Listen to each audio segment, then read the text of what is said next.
اعوذ باللہ من الشیطان اللعین الرجیم بسم اللہ الرحمن الرحیم رب اشرح لی صدری ویسر لی امری واحلل عقدۃ من لسانی یفقہوا قولی ان اللہ وملائکتہ یصلون علی النبی یا ایھا الذین آمنوا صلوا علیہ وسلموا تسلیما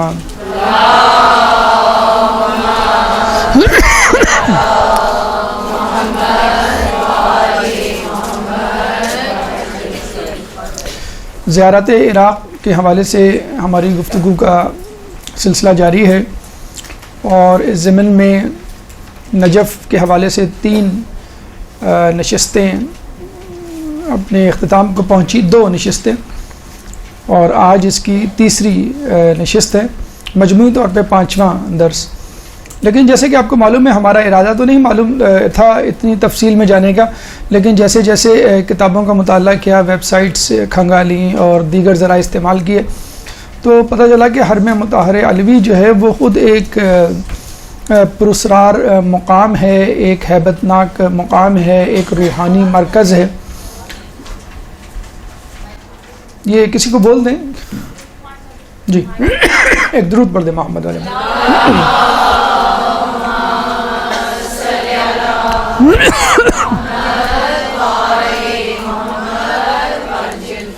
چنانچہ اس مقام کی تفصیل میں، گہرائی میں جتنا آپ جائیں گے اتنا آپ کو اندازہ ہوگا کہ نہ صرف مادی حوالے سے یہ قیمتی جگہ ہے، بلکہ روحانی حوالے سے بھی انسان کے لیے بے انتہا فائدہ مند جگہ ہے۔ 2012 میں یعنی 5 سال پہلے یونیسکو نے اس کو عالمی ورثہ قرار دیا ہے۔ عالمی ورثے کا مطلب یہ ہوتا ہے کہ اگر کوئی چیز تاریخی، کوئی مقام تاریخی حوالے سے بہت زیادہ مشہور ہے اور وہاں پہ ایسے مقامات، ایسی چیزیں، ایسی جگہیں پائی جاتی ہیں کہ جو بہت زیادہ دلچسپی کا باعث ہیں لوگوں کے لیے، فقط دلچسپی کا، مذہبی حوالے سے نہیں، کسی بھی حوالے سے، تو یونیسکو والے اس کو ایک عالمی ورثہ قرار دیتے ہیں، وہاں کی حکومت سے پوری معاونت کرتے ہیں اور اس جگہ کو بچانے کے لیے کوئی دقیقہ فروغ گزاش نہیں کرتے۔ تو وہ خود بھی کوآپریٹ کرتے ہیں اور وہاں کی گورنمنٹ سے بھی کہتے ہیں کہ آپ جو ہم سے مانگ سکتے ہیں مدد کے حوالے سے، لاجسٹک سپورٹ یا فائنینشیل یا کسی بھی حوالے سے، تو ہم اس کی معاونت کے لیے تیار ہیں۔ لیکن یہ جگہ ایسی ہے، اس قابل ہے کہ اس کو بچایا جائے، اس کو محفوظ رکھا جائے اور اس کو لوگوں کے لیے کھلے عام جو ہے وہ اوپن کیا جاتا ہے کہ لوگ یہاں پہ سیاحت کے لیے آئیں۔ ان کے لیے تو لفظ سیاحت استعمال ہوتا ہے کہ قابل دید جگہ ہے، انٹرسٹنگ جگہ ہے، دلچسپ جگہ ہے، لیکن ہمارے لیے تو ایک روحانی جگہ بھی ہے۔ تو 2012 میں اس کو عالمی ورثہ قرار دیا، اور اس کو بہت پہلے عالمی ورثہ قرار دیا جانا چاہیے تھا، لیکن چونکہ حالات و واقعات جس طرح عراق کے رہے ہیں، جس طرح مذہبی حوالے سے اہل تشیع کے رہے ہیں، جس طرح آپ نے دیکھا کہ مولا کی قبر کو چھپایا گیا اور کتنے عرصے بعد یہ منکشف ہوئی، دریافت ہوئی، تو یہ جو حالات کے نشیب و فراز ہیں، اس وجہ سے بھی کہ یہ وجہ بنی کہ نجف جو ہے وہ عام لوگوں کے دھیان سے صرف نظر ہوا یا اگنور ہوا۔ لیکن الحمدللہ اس وقت جو جوش و خروش و ولولہ وہاں پہ کام کرنے والوں کا پایا جاتا ہے، تعمیرات میں حصہ لینے والوں کا پایا جاتا ہے، خود زائرین کا پایا جاتا ہے، جو نجف کا حوزہ وہاں آباد ہوا ہے، اس نے نجف کی رونق کو 4 چاند لگا دیے ہیں۔ اچھا، یہ بات کہ یہ عالمی ورثہ قرار پایا گیا ہے، یہ فقط ایک مادی حوالے سے ہے کہ وہاں پہ جو تاریخی واقعات پہ در پہ رونما ہوئے، جس طرح وہ بادشاہان وقت اور حکمران وقت کی توجہ کا مرکز بنا، جس طرح وہ عوام کی توجہ کا مرکز بنا، لیکن مولا کا روحانی فیض جاری ہے۔ یعنی مولا اپنا کام دیکھا جائے اس دنیا سے پردہ فرمانے کے باوجود مسلسل جاری کیے ہوئے ہیں، اور وہ کام کیا ہے کہ حق کو آشکار کرنا، حق کو لوگوں تک پہنچانا۔ اس زمانے میں پہ در پہ اگر آپ واقعات، تاریخی واقعات کو کھنگالیں تو پہ در پہ کئی واقعات آپ کو ملیں گے مسلسل، جو وہاں پہ آنے والے لوگوں نے بتلائے ہیں، خود ان کے ساتھ رونما ہوئے ہیں، دوسروں کے ساتھ رونما ہوئے ہیں، خود مولا کے ماننے والوں نے جو ہے ان کو دیکھا ہے، خود جو غیر شیعہ افراد ہیں، غیر مذہب اہل بیت سے تعلق رکھنے والے افراد ہیں، وہ اس کے چشم دید گواہ بنے۔ تو اس میں ایک دلچسپ واقعہ ہم عرض کرتے چلیں کہ عالمی ورثہ تو ہے، لیکن ہم سمجھتے ہیں کہ یہ ایک مذہبی، ایک روحانی ورثہ بھی ہے۔ مثلا حاکم بغداد ایک زمانے میں علاء الدین نامی شخص ہوا کرتا تھا، وہ اپنے بھائی شمس الدین اور اپنے بھتیجے ہارون کے ساتھ جو ہے ایک دفعہ زیارت کے لیے گیا، تو درمیان میں بحث چھڑ گئی شیعہ سنی مذہب پہ کہ کون حق پر ہے۔ اچھا، یہ بحث جو ابھی ہمارے ہاں گلی کوچوں میں جاری ہے، ٹی وی چینلز پہ جاری ہے یہ اس زمانے سے چل رہی ہے جب سے رسول اللہ نے دنیا سے پردہ فرمایا، پھر مولا کے ساتھ جو کشمکشی ہوئیں، اس کے بعد ائمہ کے ساتھ جو مظالم روا رکھے گئے، تو مولا کی مرقد مطہر وہاں تھی، چنانچہ بحثوں کا، بحث و تمیز کا مرکز بھی وہی جگہ یعنی عراق اور نجف ہوا کرتی تھی۔ تو علاء الدین جو کہ بغداد کا حاکم تھا، اس کی بحث چھڑ گئی رستے میں زیارت پہ جاتے ہوئے اپنے بھتیجے ہارون کے ساتھ۔ اس نے جب بحث کسی نتیجے پہ نہیں پہنچی تو ہارون نے، جو کہ اس کا بھتیجا تھا اور مذہبی اہل بیت پر تھا، تو اس نے کہا ٹھیک ہے، ایسا کرتے ہیں کہ ہم مولا کی ذریعہ پہ جا رہے ہیں۔ اچھا، اس زمانے میں جو مولا کی ذریعہ سے متعلق جو فرمودات، مکتوبات، مخطوطات یا قطع یا رقع یا بادشاہ وقت کے یا قرآن یا جو کچھ بھی ہوا کرتا تھا ہدیہ، وہ وہیں موجود ہوتا تھا۔ اب تو انہوں نے زری کے نیچے گوڈاؤنز بنا دیے ہیں، اور اس میں جو ہے ان نوادرات کو، ان قیمتی تاریخی دستاویزات کو یا مکتوبات کو یا قرآنی نسخوں کو رکھا ہے۔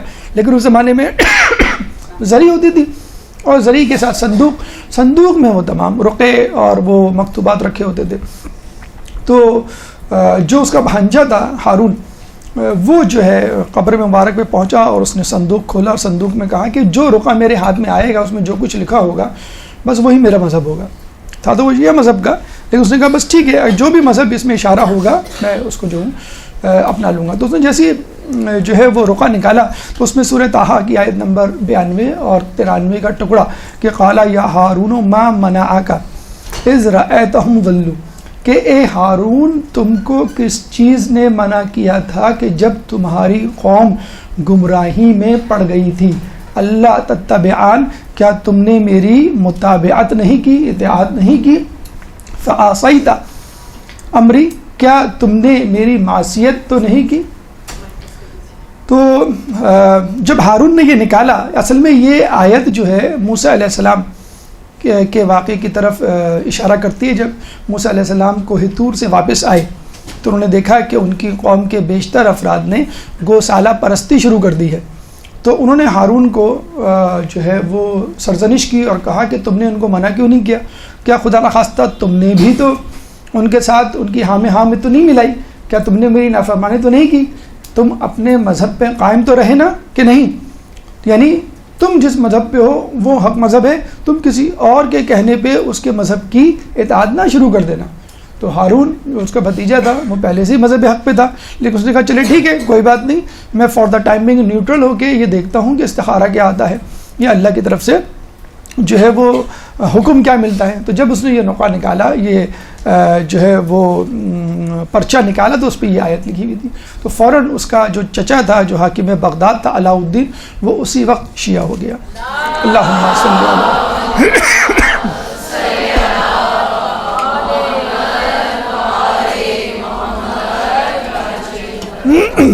تو آپ نے دیکھا کہ ٹھیک ہے، لوگ اس کو عالمی ورثہ قرار دیں، اور مادی حوالے سے، تاریخی حوالے سے ایک بہت بڑی جگہ ہے، بہت واقعات ہیں۔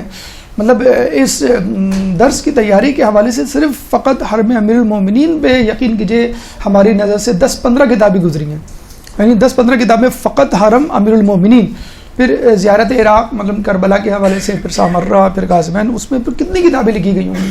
تو 10-15 کتابیں تو فقط اسی میں ہی آپ جو ہے اگر حرم امیر المومنین پہ چلے جائیں، اور ایک ایک کتاب بعض اوقات اتنی ضخیم اور اتنی تحقیقی ہوتی ہے کہ آدمی پورا اس میں جو ہے وہ اگر لگ جائے تو سال بھر جو ہے وہ گزر جائے۔ تو مولا قصب اپنے فیض سے اپنے زمانے میں بھی کرواتے تھے، اور ان کے اس دنیا سے پردہ کرنے کے باوجود بھی جو ہے ان کا قصب اور فیض جاری ہے، بشرط یہ کہ لینے والا کتنا متوجہ ہے، لینے والا چاہنے والا کتنا جو ہے مولا کی طرف ملتفت ہے۔ ایک درود پڑھ دے محمد والے میں۔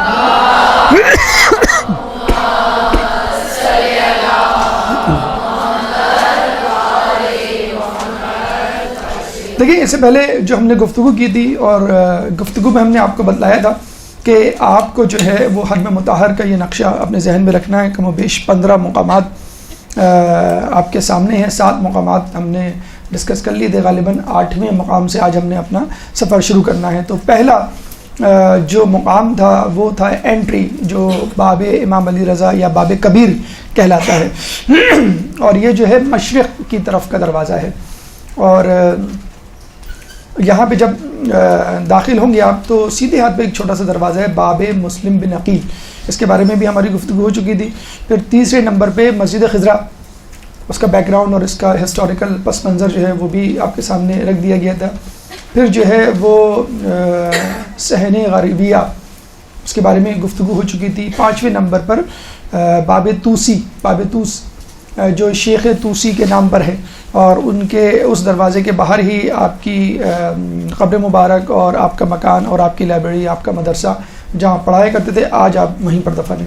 اس کے اپوزٹ میں ہم نے کہا تھا ایوان علماء، جس میں 12 علماء دفن ہیں، جس میں 2 علماء ملا محمد نراقی اور ملا احمد نراقی، اس کے بارے میں ہم نے آپ کے سامنے ڈسکس کیا تھا۔ 7واں جو نمبر ہے، ہم تھوڑا سا آگے جائیں تو آپ کو ملے گا عمران بن شاہین، آپ نے جو پڑھی ہوگی مسجد، کہ وہ ایک شخص تھا جو کہ اسد الدولہ جو ہے سے بھاگ کر آیا تھا، اور اس نے منت مانی تھی میری جان بچ گئی تو یہاں پہ میں مسجد تعمیر کراؤں گا۔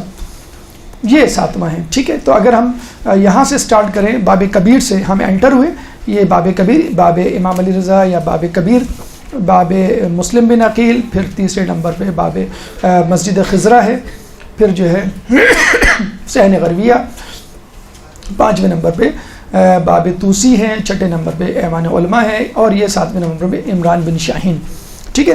ہم باب کبیر میں داخل ہونے کے بعد اینٹی کلاک وائز جا رہے ہیں، ٹھیک ہے، یعنی اپنے دائیں طرف مڑیں گے اور پھر مڑتے چلے جائیں گے، اور جتنے بھی اس میں مراکز، جتنی بھی جگہیں، جتنے بھی باب یا رواق یا مینار یا جو بھی چیز آئے گی اس کو دیکھتے ہوئے چلے جائیں گے۔ پھر ہم پورا چکر کمپلیٹ کریں گے، اور ہم یہاں دوبارہ گھوم کے باب کبیر پہ اینٹی کلاک وائز پورا ایک گھڑی کی طرح، گھڑی کی سوئی کی طرح چکر مکمل کر کے واپس آئیں گے۔ تو 15 تو اسپاٹس اس میں ہی ہیں، تو کم و بیش یہ تو آپ ذہن میں رکھیں۔ اب 15 کے بعد جو ملحقات یعنی جو اٹیچڈ چیزیں ہوں گی اس کا بھی انشاءاللہ آج ہم تذکرہ کریں گے۔ تو انشاءاللہ امید ہے کہ آج ہم حرم اس حد تک مکمل کر لیں گے، لیکن حرم میں موجود اور مدفون علماء وہ رہ جائیں گے، انشاءاللہ وہ کوشش کریں گے کہ ہم اگلی نشست میں مکمل کریں، پھر شاید اس کے بعد ممکن ہوگا کہ ہم حرم سے باہر نکلیں۔ تو ابھی ہم ہنوز دلی دورست، ابھی ہم حرم کے اندر ہی ہیں، ٹھیک ہے۔ تو عمران بن شاہین ہم نے مکمل کر لی تھی، اور اس کے بعد جو ہے وہ ہم 8ویں نمبر پہ جا رہے ہیں، اور وہ ہے مکتبہ حیدریہ۔ مکتبہ حیدریہ جیسا کہ نام سے ظاہر ہے کہ یہ ایک مکتب ہے، یہ ایک لائبریری ہے، اور بہت ہی وسیع و عریض لائبریری ہے۔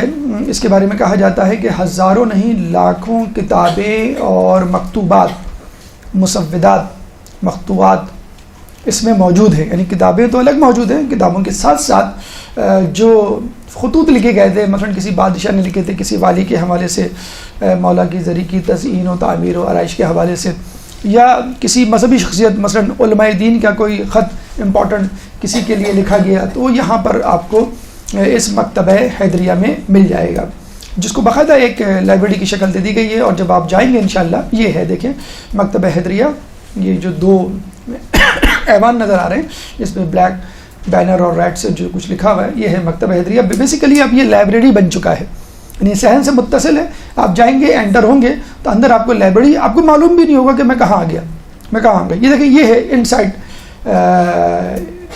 ویو آف مکتبہ حیدریہ۔ بالکل آپ کو لگ رہا ہے کہ کسی پوش علاقے کی، پوش سٹی کی پوش لائبریری میں آ کے بیٹھ گئے، وہاں اے سی لگا ہوا ہے، ٹیبل چیئر اور شیلف میں کتابیں سجی ہوئی ہیں، آپ مزے سے جائیں، وہاں بیٹھیں، جو کچھ پڑھنا ہے، انٹرنیٹ وہاں پہ موجود ہے، CDs وہاں پہ موجود ہیں، کمپیوٹر وہاں پہ موجود ہے، کتابیں موجود ہیں. سکون سے بیٹھ کے اگر آپ صبح سے بھی جائیں تو رات گئے تک آپ وہاں اسٹڈی کر سکتے ہیں. جیسے کراچی میں یا کراچی سے باہر جو جگہ ہیں مشہور جو سٹی یا بڑے سٹیز ہوتے ہیں جہاں پہ لائبریریز ہوتی ہیں وہ یہاں پر موجود ہے. یہاں پر کتابوں کے علاوہ جو میں نے بتایا کہ تاریخی حوالے سے اہم دستاویزات ہیں وہ موجود ہے. ایک اہم دستاویز کا ذکر کرنا ضروری ہے یہاں پر. نادر شاہ ایران کا بادشاہ تھا اور 13ویں صدی میں یہ برسر اقتدار آیا تھا 200 سالہ صفوی حکومت کے اختتام پر، اور اپنے زمانے کا بہت بڑا بادشاہ تھا. اس کو نپولین بوناپارٹ یعنی مسلمانوں کا نپولین بوناپارٹ کہا جاتا ہے، اور کچھ لوگ اس کو سکندر ثانی کہتے ہیں. بہت ہی جنگجو دلیر اور بہادر آدمی تھا. تو صفوی حکومت کے بعد اس نے ایران کی حکومت سنبھالی اور ایران کے بعد عراق آیا. پھر فتوحات کرتے کرتے کرتے یہ چلا گیا انڈیا، وہاں پہ فتوحات کی، اور پھر وہاں سے جب یہ واپس آیا عراق تو یہاں جب اس نے یہ حالات دیکھے اور لوگوں کا جو جوش اور ولولہ محبت دیکھی مولا سے، تو اس نے جو ہے یہ فیصلہ کیا کہ اس کو خوب سے خوب تر بنایا جائے. ویسے تو شاہ صفوی کے زمانے میں تزئین و آرائش شروع ہو گئی تھی، لیکن اس کے زمانے میں سونے کی اینٹیں لگوائی گئیں. لیکن اس سے بھی جو بڑا کارنامہ ہے نادر شاہ کا وہ یہ کہ اس نے مذہب تشیع سے بہرحال یہ سرفراز تو تھا، معمور تو تھا اس کے نظریات سے. وہاں پہ اس نے جو کہ سلطنت عثمانیہ کے تسلط میں تھا پہلے اس زمانے میں عراق، تو اس نے وہاں اعلان کروایا کہ سلطنت عثمانیہ کو، ان کے حکمرانوں کو، کہ تم لوگ بھی شیعہ مذہب اختیار کر لو. انہوں نے کہا مذہب تو دور کی بات، ہم ان لوگوں کو واجب القتل سمجھتے ہیں، یہ ہمارے نزدیک واجب القتل ہیں، منحرف لوگ ہیں، کافر ہیں. تو وہ بڑا پریشان ہوا کہ یہ کیا، یہاں تو بالکل ہی الٹی گنگا اور عجیب معاملات ہیں. تو اس نے غصے میں آگے پورے عراق کا محاصرہ کر لیا، اور 40 دن تک مختلف شہروں کا محاصرہ کرنے کے بعد عثمانی حکومت نے گھٹنے ٹیک دیے اور یہ کہا کہ ٹھیک ہے آپ جو چاہتے ہیں ہمیں بتلائیں، ہم کن شرائط پر آپ سے مصالحت کریں. میں اس نے کہا کہ جو کم از کم مصالحت ہے وہ یہ ہے، زیادہ زیادہ تو یہ ہے کہ تم لوگ سب شیعہ ہو جاؤ، اگر ٹھیک ہے میں تم کو زبردستی شیعہ کر کے کیا کروں گا، کم سے کم مصالحت یہ ہے کہ تم مذہب جعفریہ یا فقہ جعفریہ کو 5واں فقہ تسلیم کر لو. یعنی آپ کے پاس 4 فقہ موجود ہیں اہل سنت میں، مثلا مالکی ہے، حنبلی ہے، شافعی ہے، حنفی ہے، 5 فقہ ہے نا، فقہ حنفی، فقہ شافعی، فقہ مالکی، فقہ حنبلی. اس نے کہا کہ تم لوگ فقہ جعفری کو 5واں فقہ تسلیم کر لو، جس طرح 4 فقہ ہیں. اگر ایک فقہ ہوتا تو ٹھیک ہے تم لوگ کہہ سکتے تھے کہ بھئی کوئی دوسرے فقہ کی گنجائش ہی نہیں ہے. تو جب 4 فقہ موجود ہیں تو 5واں فقہ بھی اسلامی کا ایک فقہ ہے، اور اس میں زبردستی نہیں کروں گا. تم لوگ ایسا کرو، بیٹھ کے مناظرات، مذاکرہ، مباحثہ جو بھی کرنا ہے وہ کر لو. تو اس نے جو ہے ایران سے شیعہ علماء کو بلوایا اور سلطنت عثمانیہ کو کہا کہ آپ اپنے سنی علماء بھیجیں. تو دونوں علماء کا اس نے کئی دنوں تک مذاکرہ کروایا، مباحثہ کروایا، مناظرہ کروایا، اور پھر وہ اس نتیجے پہ پہنچے کہ ٹھیک ہے ہم سمجھتے ہیں کہ ہمارے 4 جو فقہ ہیں ان میں ایک 5ویں فقہ کا اضافہ ہو سکتا ہے، اور اس کے عقائد کوئی ایسے نہیں ہیں کہ جو اسلام سے بالکل متضاد ہوں یا غلط ہوں جیسا کہ ہم سمجھ رہے تھے. عمومی طور پہ انہوں نے تو شروع میں یہی تاثر دیا، جس طرح آج کل بھی جو ہے وہ ایک الزام لگا دیا جاتا ہے منحرف ہیں، غلو کرتے ہیں یا کافر ہیں وغیرہ وغیرہ. جب انہوں نے ڈسکس کیا اور مطالعہ کیا تو اس نتیجے پہ پہنچے کہ it could be one of the فقہ، ٹھیک ہے 5واں فقہ.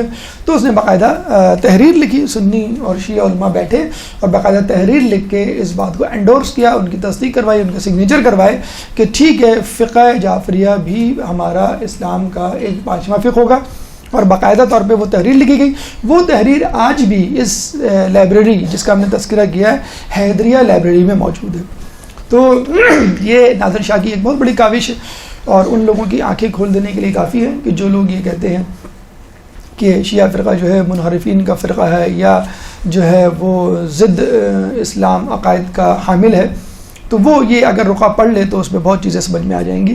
جیسے ہم نے آپ کو بتایا کہ یہ کتابوں سے بھرپور لائبریری ہے. کچھ لوگوں نے اس لائبریری کی ترقی اور ترویج کے لیے اپنی ذاتی لائبریری ہبہ کر دی. جیسے ہم آج کل کرتے ہیں، آپ کو کہیں شفٹ ہونا ہے، آپ نے اپنے گھر کی کتابیں جو ہیں کسی مدرسے میں دے دی، مسجد مدرسہ، تو کچھ لوگوں کی ذاتی لائبریریاں جو ہے اس لائبریری کا حصہ ہیں. تو یہ ایک بہت ہیوج قسم کی لائبریری، یوں سمجھ لیجیے ٹاپ 3 ٹاپ 5 لائبریریز میں اس کا نجف میں شمار ہوتا ہے.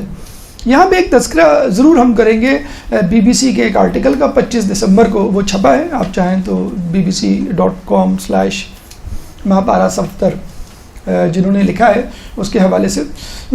بہت افسوس کے ساتھ کہنا پڑتا ہے B B C, CNN، Fox اور دیگر جو چینلز ہیں وہ کوئی دقیقہ فروگزاشت نہیں کرتے مسلمانوں کے خلاف زہر اگلنے کے لیے، اور ان کو جو بھی نقطہ مل جائے یا کوئی صلہ مل جائے تنقید کا یا ہنسنے ہنسانے کا، وہ اس کو چھوڑتے نہیں ہیں. ان کی حد تک تو ہمیں بات سمجھ میں آتی ہے، لیکن یہ جو مسلمان مبصرین ہیں یا مسلمان صحافی جو بی بی سی اور CNN اور دیگر جگہوں پہ انہوں نے ہائر کیے ہوئے ہیں، ان کی چال ڈھال، ان کا طریقہ، ان کا تبصرہ، ان کے افکار سن کے ہمیں بہت افسوس ہوتا ہے. مہاپارا صفدر نے ایک انٹرنیشنل کاروان کو جوائن کیا اور وہ نجف آئیں، تو انہوں نے پورا آرٹیکل لکھا ہے، آپ آرٹیکل بھی جا کے پڑھ لیے گا، اس وقت موجود ہے وہ. انہوں نے یہ کہا کہ میں نے باب العلم کے شہر میں، یعنی مولا علی کے شہر نجف میں کوئی لائبریری نہیں دیکھی. اتنے افسوس کی بات ہے. باقاعدہ کلیم کیا، یعنی وہ ہنسنا ہنسانا چاہ رہی تھی مسلمانوں کو، تضحیک اسپیشلی تشیع، اہل تشیع پہ ایک طنز کرنا چاہ رہی تھی کہ یہ بڑا بنتے ہیں علم والے اور باب العلم کو اپنا کہنے والے، مدینہ کے شہر کے باب کو اپنا کہنے والے، لیکن جس جگہ مولا علی دفن ہے کم از کم وہاں لائبریری ہونی چاہیے، تو وہاں لائبریری نہیں ہے. تو یہ مہاپارا صفدر جو ہے یہ کہتے ہوئے حرم سے نکلی. اور اس کے علاوہ بھی بہت زیادہ انہوں نے طنز کیے کہ میرا پردہ ان کو پسند نہیں آیا، میرا اسکارف ان کو صحیح نہیں لگا، تو اسکارف اتار کے مجھے جو ہے ایک باقاعدہ جبہ پہنایا گیا، پوری چادر پہنائی گئی، اور بھی بہت سارے انہوں نے اعتراضات کیے. تو پورے نجف میں مہاپارا صفدر کو لائبریری نظر نہیں آئی. بڑے افسوس کے ساتھ کہنا پڑتا ہے، اگر وہ مکتبہ حیدریہ ہی، حرم سے باہر جانے کی ضرورت ہی نہیں تھی آپ کو.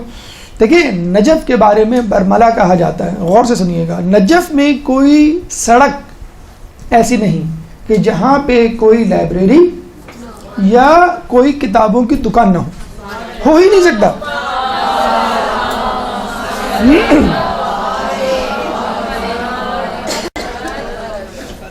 نجف میں کوئی سڑک ایسی نہیں، کوئی راستہ، کوئی شاہراہ ایسی نہیں کہ جہاں پہ کوئی لائبریری یا دکانوں کی کتاب نہ ہو.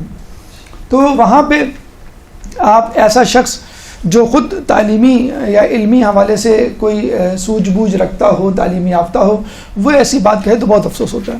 دیکھیے گوروں کی نوکری کرے ہمیں کوئی اعتراض نہیں، مجبوراً کرنی پڑ جاتی، لیکن گوروں کی غلامی نہ کرے. خدا را چند ہزار پاؤنڈ یا چند ہزار ڈالرز کے عوض اپنے ایمان کو نہ بیچے.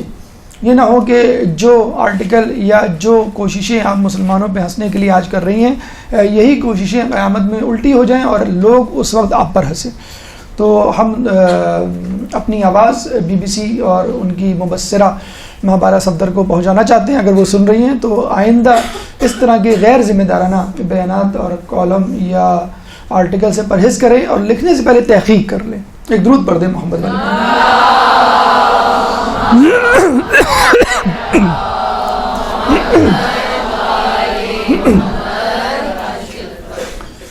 نمبر 9، حسینیہ بکتاشیہ.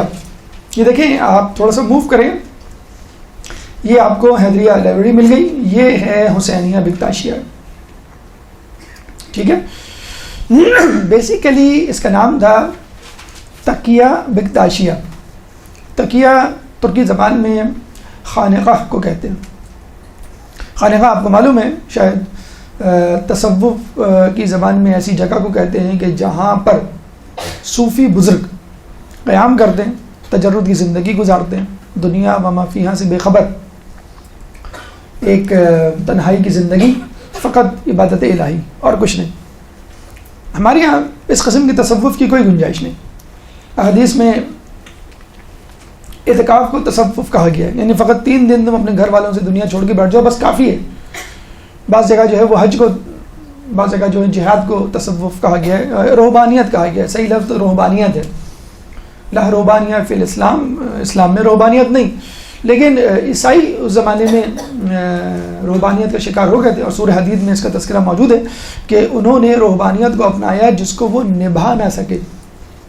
انہوں نے اس کو اڈاپٹ کیا کہ ہم اللہ مغفرت چاہتے ہیں، توبہ کرنا چاہتے ہیں، وہ جو کہ ہم نے عیسیٰ علیہ السلام کے ساتھ روا رکھا بس ٹھیک ہے، ہم اس کے بدلے میں تلافی کرنا چاہتے ہیں، توبہ کرنا چاہتے ہیں، تلافی کے لیے ہم دنیا چھوڑنا چاہتے ہیں. تو اللہ نے کہا ٹھیک ہے، اگر تم ضد کر رہے ہو تو ٹھیک ہے، یہ بھی کر کے دیکھ لو. لیکن اس کو نبھا نہ سکے. پھر کیا ہوا؟ کوئی صحرا میں نکل گیا، کوئی جنگلوں میں نکل گیا، کوئی پہاڑ کی چوٹی پہ نکل گیا. تو آہستہ آہستہ یہ عیسائی جو ہیں وہ نفسیاتی مریض بنتے رہے.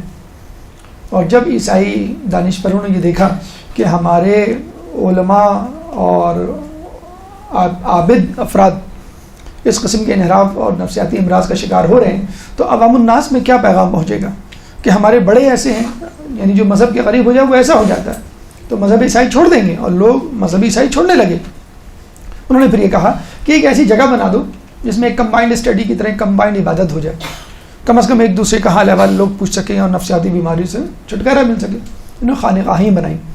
تو مسلمانوں میں بھی ایک فرقہ، جب یہ جنگیں ہو رہی تھیں مولا علی کی اور دیگر لوگوں کے، تو آپ نے نام سنے ہوں گے بہت سارے اولیاء اللہ کے، سفیان ثوری ہے، حسن بصری ہے.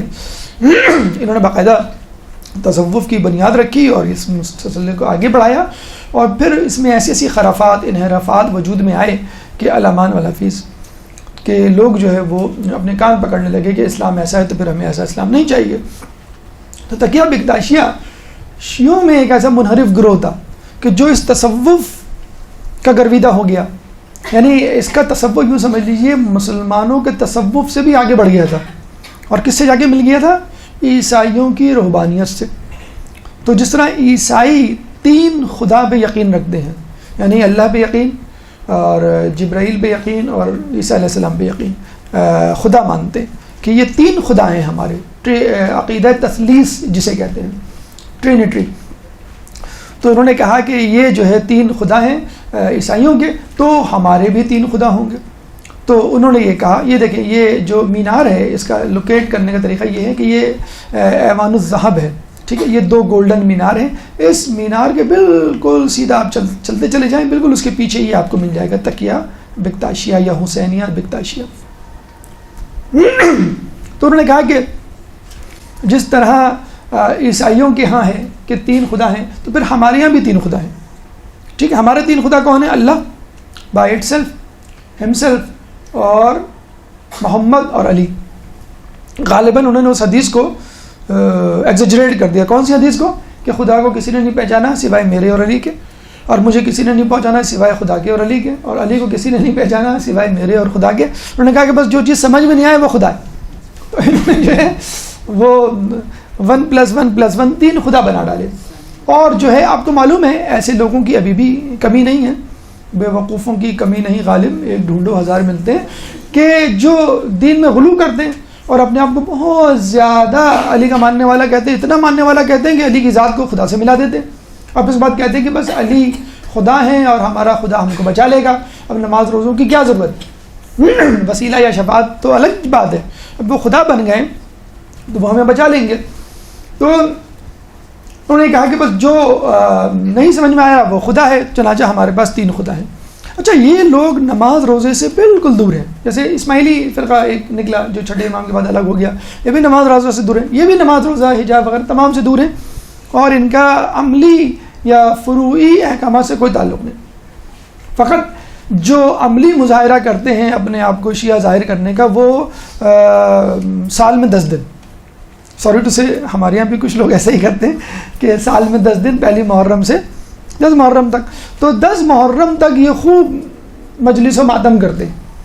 اور ان کے یہاں خاص ماتم ہوتا ہے گج لری ماتم. تو بہت خطرناک، بہت ہی جزے خوار ماتم ہوتا ہے، اور نماز روزے کا کوئی وہ نہیں. اچھا، ان کے یہ ہے کہ اگر کوئی شخص ان کے فرقے میں شامل ہو جائے تو باقاعدہ بہت بڑی دعوت دی جاتی ہے، اور اس دعوت میں کیا سرو کیا جاتا ہے؟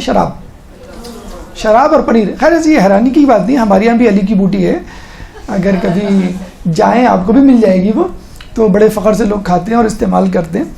تو اپنے اوپر بھی ہنسنا اچھی بات ہے، تاکہ پتہ چلے کہ ہمارے یہاں اس قسم کے لوگ ہیں، تو ان سے آپ دور رکھیں۔ دیکھیں زیارت کا ایک مقصد یہ بھی ہوتا ہے، زیارت کا مقصد یہ ہے کہ دوسروں کی خامیوں پہ آپ نظر رکھ لیں اور اپنے آپ کو بھول جائیں۔ تو اگر ان کے شراب پی جاتی تو ہمارے بھی علی کی بوٹی مشہور ہے، ہمارے یہاں بھی کچھ جگہیں کچھ اسپاٹس ایسے ہیں جہاں کہ آپ کو مل جائیں گے۔ داتا گنج بخش کے یہاں جو دھماکہ ہوا ہے، جو لوگ افسوس نہیں کر رہے ہیں وہ یہی کہتے ہیں کہ افسوس کرنے کی کیا بات ہے، وہاں تو یہ ہوتا ہے، یہ ہوتا ہے، یہ ہوتا ہے، اور پاکستان میں سارے مزارات کو ختم کر دینا چاہیے، فلاں فلاں فلاں۔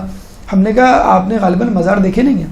ہم نے کہا ابھی ہم ریسنٹلی عراق سے ہو کے آ رہے ہیں، 10-15 مزار پہ گئے، ہمیں تو وہاں پہ کوئی علی کی بوٹی نظر نہیں آئی، ہمیں تو وہاں پہ کوئی گانا بجانا نظر نہیں آیا، ہمیں وہاں پہ کوئی مکس گیدرنگ نظر نہیں آئی، ہمیں جو ہے وہاں پہ کوئی بدعت نظر نہیں آئی۔ ہم جاتے تھے فوراً وضو خانے میں وضو کرتے تھے، 2 رکعت نماز پڑھتے تھے، زیارت پڑھتے تھے، سورہ فاتحہ توسل کرتے تھے، واپس آ جاتے تھے۔ کوئی ایک چیز آپ نظر آ دیں۔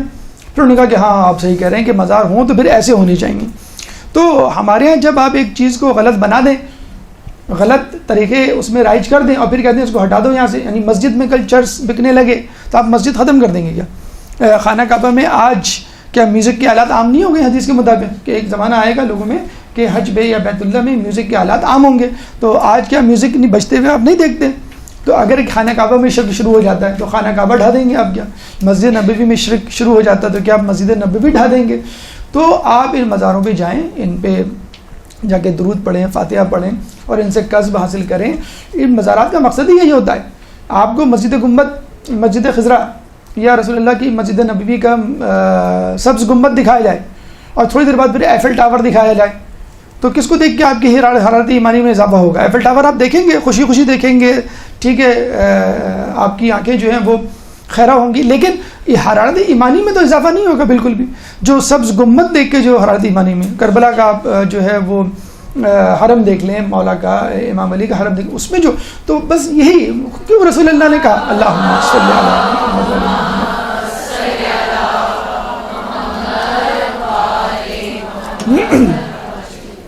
رسول اللہ نے کیوں کہا کہ جو حج پر آئے اور میرے حرم میں نہ آئے، میری مسجد میں نہ آئے، میری زیارت کے لیے آئے، اس نے مجھ پہ ظلم کیا۔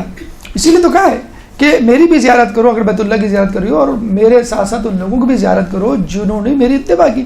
تو ان کی زیارت کا مقصد یہی ہوتا ہے کہ ہم جو ہے وہ اپنے حرارت ایمانی میں اضافہ کریں۔ توسل، شفاعت، وسیلہ یہ ایک الگ بحث ہے، اس پہ بھی ہم گفتگو کر سکتے ہیں، لیکن جو منیمم اپروچ یا منیمم ٹارگٹ ہو سکتا ہے شیعہ، غیر شیعہ یا مسلمان اور غیر مسلمان، وہ کم از کم ایک روحانی فکر حاصل کر سکتا ہے کہ جو غیر مسلم ہیں انہوں نے بھی دیکھا۔ ایک غیر مسلم کہتا ہے کہ جب میں نے سنہرا گنبد دیکھا مولا علی کا تو مجھ میں ایک ہیبت طاری ہو گئی، اور جب میں اندر گیا اور مجھے بتایا گیا کہ ان کے کیا فضائل ہیں تو میرے دل میں علی کی محبت جاگزی ہو گئی۔ یہ طریقہ ہوتا ہے کہ جو ہم دیکھتے ہیں کہ جو نہ ماننے والے بھی ہیں، غیر مسلم ہیں، ان کے دل میں حرارت ایمانی پیدا ہو جاتی ہے۔ انگریز خاتون کہتی ہیں آپ کیسے مسلمانوں میں کہہ لیں گے، ایک دفعہ میں سیاحت کے لیے ایران گئی، بی بی معصومہ ان کے حرم میں، وہاں جا کر مجھے ایک عجیب سا لطف آیا اور بس میں شیعہ ہو گئی۔ تو یہ ایک روحانیت ہے ان مزاروں پہ، ان مقدس مقامات پہ جو آپ کسب کریں، اور اگر آپ ان کو خرافات کا مرکز بنا دیں گے تو ظاہر سی بات ہے کہ انسان جو ہے وہ کچھ حاصل کرنے کی بجائے وہ کچھ کھوئے گا۔ شہد میں اگر آپ زہر ملا کے ایک قطرہ پئیں اور یہ کہیں کہ مجھے کچھ فائدہ ہوگا تو فائدہ تو نہیں ہوگا۔ بہرحال اب آ جائیں 10 نمبر پہ، ہم تھوڑا سا آگے بڑھتے ہیں۔ یہاں پر ہم نے تکیہ بکتاشیہ، اچھا تکیہ بکتاشیہ کے حوالے سے ہم یہ کہہ دیں، ایک تو ظاہر بات ہے یہ اسپاٹ غلط، نام غلط تھا تکیہ خانقاہ، ہم خانقاہوں پہ بلیو نہیں کرتے۔ ہمارے یہاں جو منیمم میتھڈ ہے تصوف کا وہ ہے عرفان۔ اس میں بھی اختلاف ہے لوگوں کو، کچھ علماء کو کہ بھائی عرفان ہونا بھی چاہیے کہ نہیں ہونا چاہیے۔ بہت سے لوگ کہتے ہیں اگر اخلاقیات پہ آپ نے عمل کر لیا وہ آپ نے عرفان پہ بھی عمل کر لیا، یا کم از کم اخلاق پر عمل کیے بغیر آپ عرفان کی حدود میں داخل نہیں ہو سکتے۔ ہم نے آپ کو بتایا تھا اللہ بہجت کے پاس ایک شخص آیا، کہنے لگا میں عرفان سیکھنا چاہتا ہوں، تو آپ نے کیا کہا کہ تم میرا جو سعادہ پڑھ کے آؤ، اخلاقیات کی کتاب پڑھ کے آؤ، عرفانیات کی کتاب نہیں پڑھ کر آؤ، اخلاقیات کی کتاب پڑھ کر آؤ، اس پہ عمل کر کے آؤ۔ تو وہ 1 سال بعد اس کتاب کو پڑھ کے اس پہ عمل کر کے آیا، پھر اس کو عرفان سکھایا گیا۔ تو اخلاق سیکھے بغیر عرفان نہیں سیکھ سکتے، اور تصوف کی تو کوئی گنجائش ہی نہیں ہے، جو ایک خرافات پہ مبنی جو ہے وہ ایک مذہب ہے، اور خود غیر شیعہ افراد میں بھی بہت زیادہ محبوب نہیں ہے۔ ٹھیک ہے، تو تکیہ بکتاشیہ کو حسینیہ بکتاشیہ میں تبدیل کر دیا گیا، اور حسینیہ لفظ اس جگہ کے لیے استعمال ہوتا ہے جس جگہ کے لیے ہم امام بارگاہ کا لفظ استعمال کرتے ہیں۔ حسینیہ یعنی جہاں پر مجلسیں پڑھی جاتی ہیں، جہاں پہ عزاداری ہوتی ہے، جہاں پہ ماتم اور محافل منعقد ہوتی ہیں، تو حسینیہ بکتاشیہ۔ یہاں بھی ایک سوال یہ اٹھتا ہے کہ اگر یہ منحرف گروہ تھا تو اس کو انٹری کیسے ملی مولا کے حرم میں، اور اس نے یہ ایک مقام کیسے بنا لیا، اور پھر وہ مقام اب تک کسی نہ کسی صورت میں موجود ہے۔ اصل میں اس زمانے میں عثمانی سلطنت کو ضرورت تھی لڑنے والوں کی، جیسے ہماری حکومت کو بھی لڑنے والوں کی ضرورت ہوتی ہے، ان کا جو ہے پشت پناہی کی جاتی ہے، جیسے ہمارے یہاں عدالتیں ختم کر دی گئی ہیں، ملٹری کورٹس جو ہے مقدمات آہستہ آہستہ ختم ہو رہے ہیں، اور اسی حوالے سے آپ دیکھ رہے ہیں ہمارے یہاں بم بلاسٹ جو ہے دوبارہ آہستہ آہستہ شروع ہو گئے، اور آپ کو پہلے بتلایا بھی تھا کہ جو جتنا بھی ISIS کا کوڑا تھا وہ جو ہے سیریا سے اب ساؤتھ وزیرستان آ کے منتقل ہو گیا۔ تو یہ کیسے اتنے اوپر آ گئے کہ حرم میں داخل ہو گئے؟ تو ان کی باقاعدہ ملٹری گروپس تھے ان کے لڑنے والے، تو عثمانی سلطنت کو جب لوگوں کی ضرورت پڑتی تھی کمک کی تو وہ ان سے درخواست کرتے، اور یہ اپنے لوگوں کو بھیجتے تھے جو عثمانی سلطنت کے ساتھ جا کے مختلف جگہوں پہ لڑتے تھے۔ جیسے خود ایسٹ انڈیا کمپنی نے جب یہاں پر آئی تو مسلمانوں کی بھرتیاں کی انگلینڈ نے اپنی فوج میں، اور جو لوگ ان کے لیے لڑے ان کو بڑے بڑے انعامات سے نوازا گیا، تو وہ لڑتے تھے ان کے لیے، تو ان کا ایک خاص مقام بن گیا تھا۔ تو باقاعدہ یہ جو تکیہ بکتاشیہ حاجی بکتاش بیسیکلی ایک شخص تھا جس نے یہ اس فرقے کی بنیاد رکھی تھی، تو لوگوں میں ایک ان کا گروہ اور ہیبت پھیلتی چلی گئی، اور ان کو حکومتی سطح پر جو ہے مراعات دینی لوگوں نے شروع کر دی۔ پھر وہ یہاں کر آباد ہو گئے۔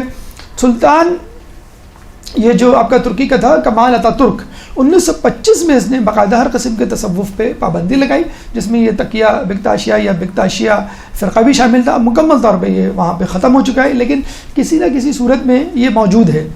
البانیہ کہتے ہیں کہ وہ ملک ہے جہاں ابھی بھی چند غاروں میں یہ فرقہ وہاں پہ پایا جاتا ہے، لیکن ترکی میں اوور آل جو ہے بکتاشیہ نام کا جو ہے وہ فرقہ اب ختم ہو چکا ہے۔ 10ویں نمبر پہ تکیہ بکتاشیہ حسینیہ بکتاشیہ سے ہم جو ہے رخ کر کے آگے کی طرف چلتے ہیں، اینٹی کلاک وائز ہم چل رہے ہیں، اور یہ ہے رواق۔ رواق کہتے ہیں دالان کو یا سائبان کو یا چھجا جسے ہم کہتے ہیں۔ جب آپ گھر میں انٹر ہوتے ہیں تو آپ نے دیکھا ہوگا گاڑی کھڑا کرنے کے لیے لوگ چھجا بنا دیتے ہیں، تو ایک سایہ دار جگہ ہوتی ہے۔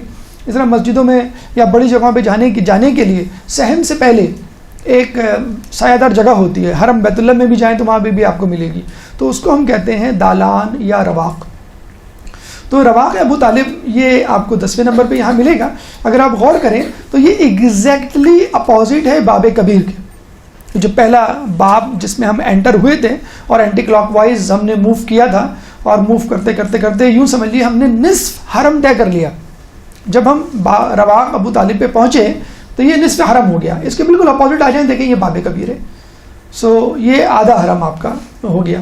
تو رواق ابو طالب جو ہے وہ یہ دیکھیں یہ باب الزہب ہے، یہ 2 مینار ہیں، اور یہ جو گیٹ تھا جس کو ہم چھوڑ کے آئے تھے باب کبیر تھا۔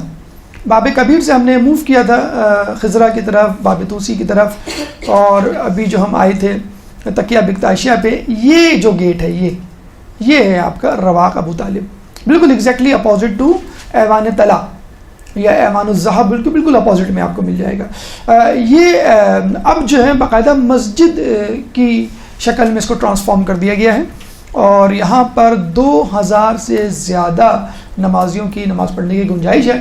اگر انشاءاللہ کبھی آپ کا ماہ رمضان میں یہاں جانا ہو تو تلاوت قرآن کی آواز سے پورا جو ہے وہ رواق یا پوری مسجد جو ہے وہ گونج رہی ہوتی ہے۔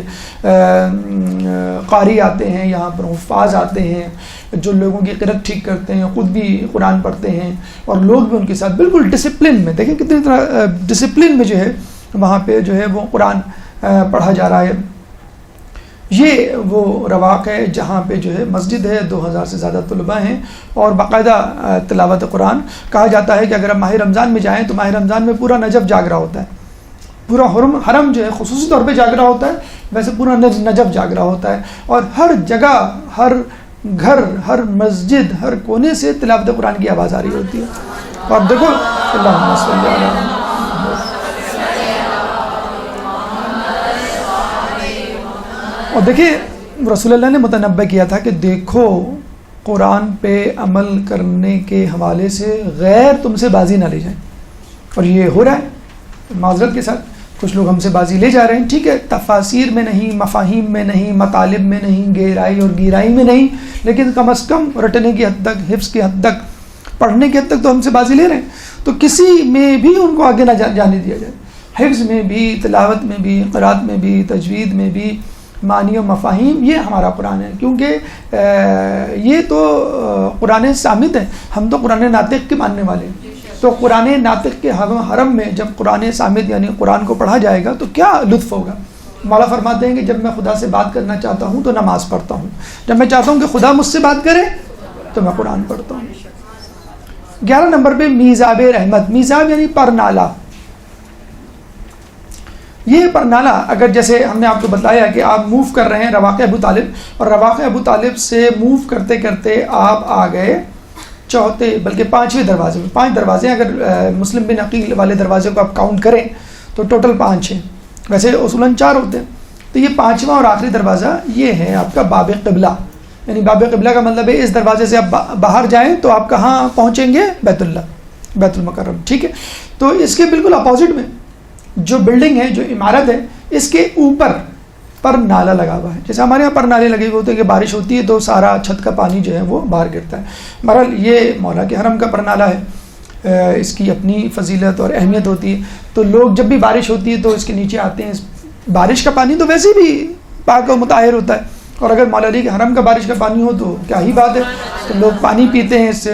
اچھا، ویسے تو اس کی الگ سے کوئی فضیلت یا اعمال نہیں لکھے ہوئے، لیکن ایک عقل اس کا فیصلہ کر سکتی ہے کہ خانہ کعبہ پہ ایک پرنالہ ہے اور ایک مولا کے حرم میں. تو خانہ کعبہ کا پرنالہ دیکھا جائے تو مولا علی کی جائے ولادت کا پرنالہ ہے، اور حرم کا پرنالہ مولا علی کی آخری آرام گاہ کا پرنالہ ہے.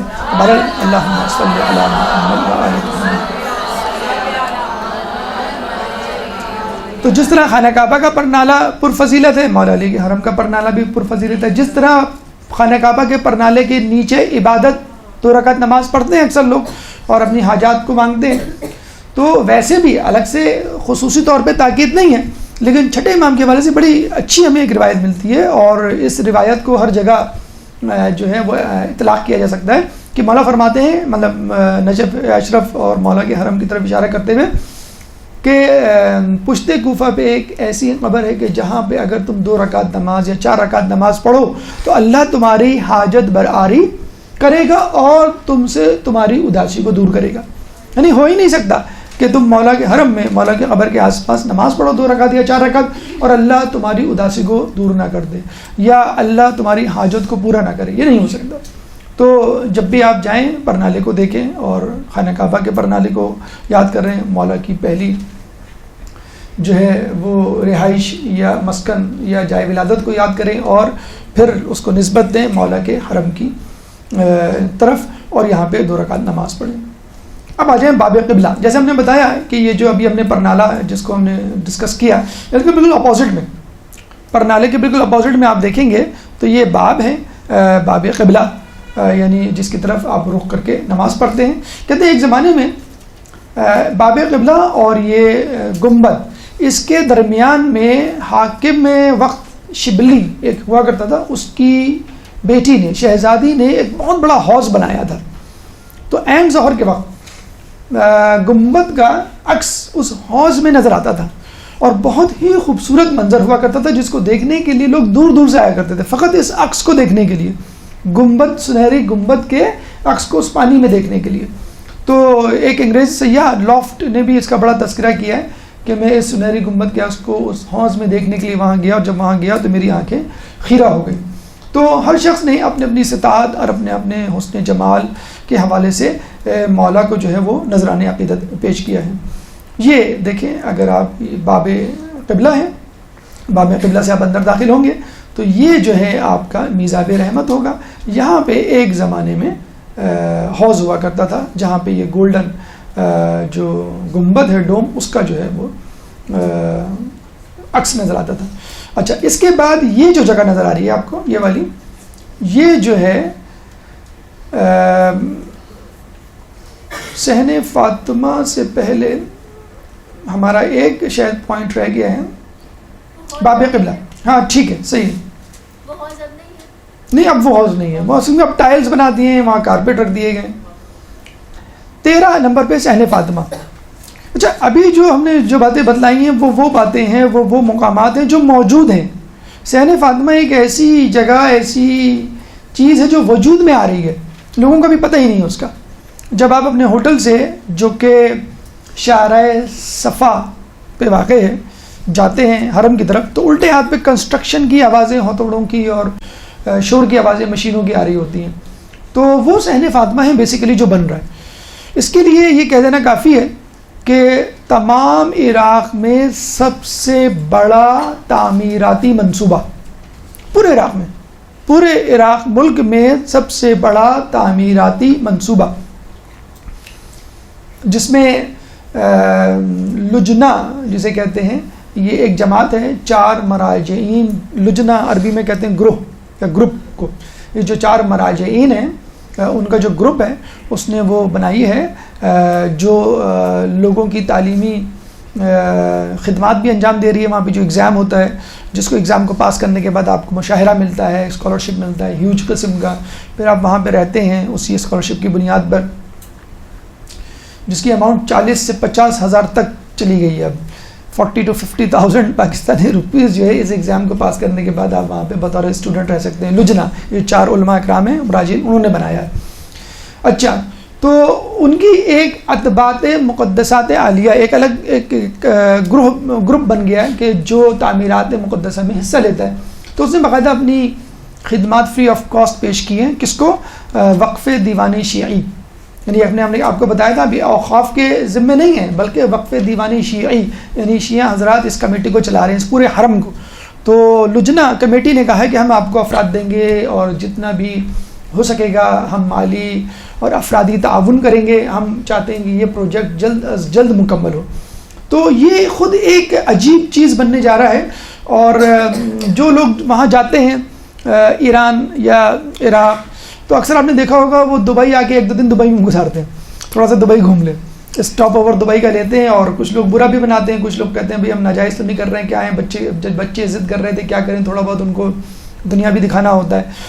تو ایک تو وجہ یہ ہے کہ انٹرٹینمنٹ لوگوں کو دی جائے. دوسری وجہ یہ ہے کہ تاریخ میں آج تک اتنے زیادہ طلاب اکرام اور اتنے زیادہ زائرین کی تعداد عراقیوں نے نہیں دیکھی. روئے زمین عراق پر اتنی تعداد کبھی بھی زائرین کی کبھی نہیں آئی. یہ بالکل جسے کہتے ہیں کہ مولا بلکہ آدم علیہ السلام کے زمانے سے لے کے اب تک، اور مشین انشاءاللہ اس میں مزید اضافہ ہوگا نہ. طلاب اکرام اتنی صرف 2,500 تو پاکستانی اسٹوڈنٹ ہیں. تو عراق کے، ایران کے، انڈیا کے اور یورپ کے کتنے اسٹوڈنٹ ہوں گے؟ صرف 2,500 تو پاکستانی ہیں. اور مسلسل جو ان میں اب تو اردو بولنے والے آپ کو ہر دوسری تیسری دکان پہ مل جائیں گے. وہاں پہ اردو پیچھے مڑ کے دیکھیں تو کوئی آدمی اردو بول رہا ہوتا ہے، اور اکثر سائن بورڈز بھی آپ کو اردو میں لکھے ہوئے مل جائیں گے. تو طلاب اکرام زائرین کی تعداد اتنی زیادہ تعداد کبھی بھی نہیں دیکھی گئی ہے. تو اب ان کو یہ فکر ہے کہ لوگ حرم آتے ہیں تو ایک سفوکیشن کا ماحول ہو جاتا ہے. اچھا کچھ لوگ حرم کی چیزوں کو دیکھ کے بیٹھ جاتے ہیں، اب کیا کریں، ہوٹل جائیں گے، ہوٹل دور ہے، واپس آنا مشکل ہوگا، چلو یہیں بیٹھ جاتے ہیں. 4 گھنٹے 6 گھنٹے کوئی لیٹ رہا ہوتا ہے، کوئی ریسٹ کر رہا ہوتا ہے، کوئی جمائی لے رہا ہوتا ہے. تو انہوں نے کہا کوئی ایسی جگہ بن رہی ہے ریکریشنل اسپیس کہ جہاں جو ہے وہ روحانیت بھی ہو اور لوگ تھوڑا سا سستا بھی لیں، آرام بھی کر لیں. کم از کم جو انفلکس ہے، لوگ تو دھڑا دھڑا انٹر ہو رہے ہوتے ہیں نا، وہ زیارت کر رہے ہوتے ہیں، گھوم رہے ہوتے ہیں. کچھ لوگ زیارت کر کے آپ نے دیکھا ہوگا بالکل جس طرح پارک میں بیٹھے ہوئے ہیں اس طرح صحن میں بیٹھے ہوئے ہوتے ہیں.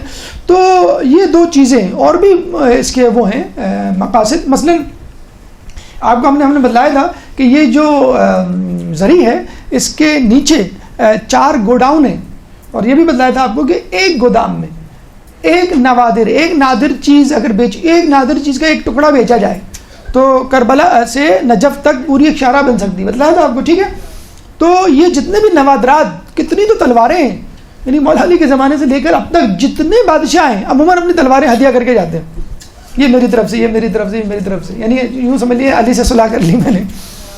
تو پھر رقعات ہیں، پھر مکتوبات ہیں، پھر ہیرے جواہرات ہیں. یہ جو آپ کا کوہ نور ہیرا ایک زمانے میں یہیں پر موجود تھا.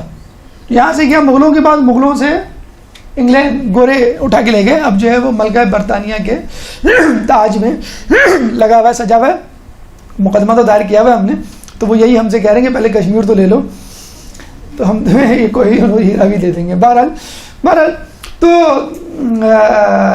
ان لوگوں کو دیکھتے ہوئے انہوں نے یہ بنایا صحن مطہر۔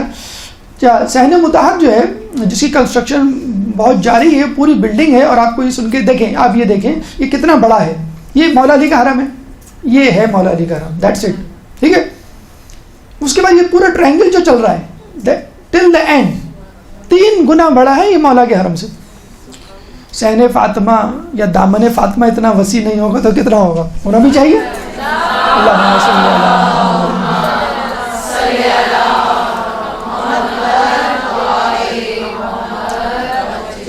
تو اس میں انہوں نے لائبریری بنانے کا ارادہ کیا، 5 منزلہ عمارت، 5 منزلہ بلڈنگ بن رہی ہے لائبریری کے لیے۔ تو Mahpara Safdar if you are listening to us please be attentive, آپ کے لیے ہم نے ایک اور لائبریری 4-5 منزلہ بنا رہے ہیں، اگر آپ چاہیں تو وہاں چلی جائیں، تو آپ کو پڑھنا ہے، آپ اوپر جا کے 5 منزلہ بنا، ٹھیک ہے۔ 4 منزلہ ایک عجائب گھر بن رہا ہے۔ عجائب گھر میں جیسے ہم نے بتایا وہ نوادرات جو گوڈاؤنز اور اس میں رکھے ہوئے ہیں، خلطیں ہیں، ہیرے جواہرات ہیں، پتہ نہیں کیا کیا کچھ تو واقعی پریشیس ہیں، یعنی ان کو آپ تول کے اور جوہریوں کو دکھا کر بیچیں تو بہت قیمتی، لیکن ایک نسبت ہوتی ہے، فلاں بادشاہ فلاں خاندان، یعنی نادر شاہ کے خاندان کا اس وقت کوئی شخص ہو صاحب حیثیت، وہ تو لاکھوں کروڑوں میں وہ چیز خرید لے، لیکن بہرحال اس کی حفاظت کی بھی ہے۔ لیکن اس کے باوجود بتلا دیں کہ کتنی چیزیں ضائع ہو چکی ہیں۔ عبد الوہاب نے تقریباً 3 حملے کیے تھے، ایک حملے میں 12,000 افراد کو شہید کیا تھا، فقط 12 ایک حملے میں، تو کتنے اس کے علاوہ بھی یہاں پہ جھڑپیں اور جنگیں جاری رہی ہیں۔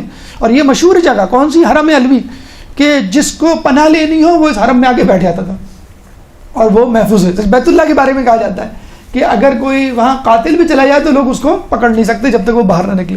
تو حرم علی کی بھی ایک عجیب بات ہے کہ جگہ ہوتی تھی تو اس کے آس پاس ہی ہوتی تھی، اور ہارنے والا شکست کھانے والا جو ہے اندر جا کے بیٹھ جایا کرتا تھا۔ مقتدی صدر پہ جب حملے ہوئے تھے، امریکیوں نے جب حملے کیے تو مقتدی صدر اندر ہی تھے، حرم میں تھے، اور الحمدللہ محفوظ رہے۔ آغا سلطانی کو جب پتہ چلا کہ فوراً دورہ جو ہے اپنا غیر ملکی کینسل کر کے واپس آئے، اور پیدل پاؤں پہ چلتے ہوئے وہ حرم مقدس میں اندر داخل ہوئے، اور مقتدی صدر کو اپنے ہاتھ سے پکڑ کر ان کو باہر نکالا، کسی نے چو چرا نہیں کی، اور بالکل باحفاظت جو ہے وہ باہر نکلا ہے۔ تو اتنی بڑی پناہ گاہ ہے کہ جو اس میں داخل ہو گیا اس نے جو ہے وہ حفظ و امان اس کو مل گئی۔ تو آپ نے دیکھا 3 گنا بڑا۔ اچھا اگر آپ تھوڑا سا دقت کریں تو دس از دا سینٹر آف نجف، یہ نجف کا سینٹر ہے۔ اچھا یہاں سے لے کر آپ نے جیسے نجف کے باب سے آپ باہر نکلے، ٹھیک ہے، تو یہ صحن فاطمہ میں داخل ہوئے، داخل ہوتے ہوتے یہ فرض کر لیں اب آپ کو باہر جانا ہے، کہاں، صحن فاطمہ سے باہر، اب آپ اتنا فاصلہ طے کر چکے ہیں، تو اب آپ واپس جائیں گے تو کتنا ٹائم لگے گا آپ کو؟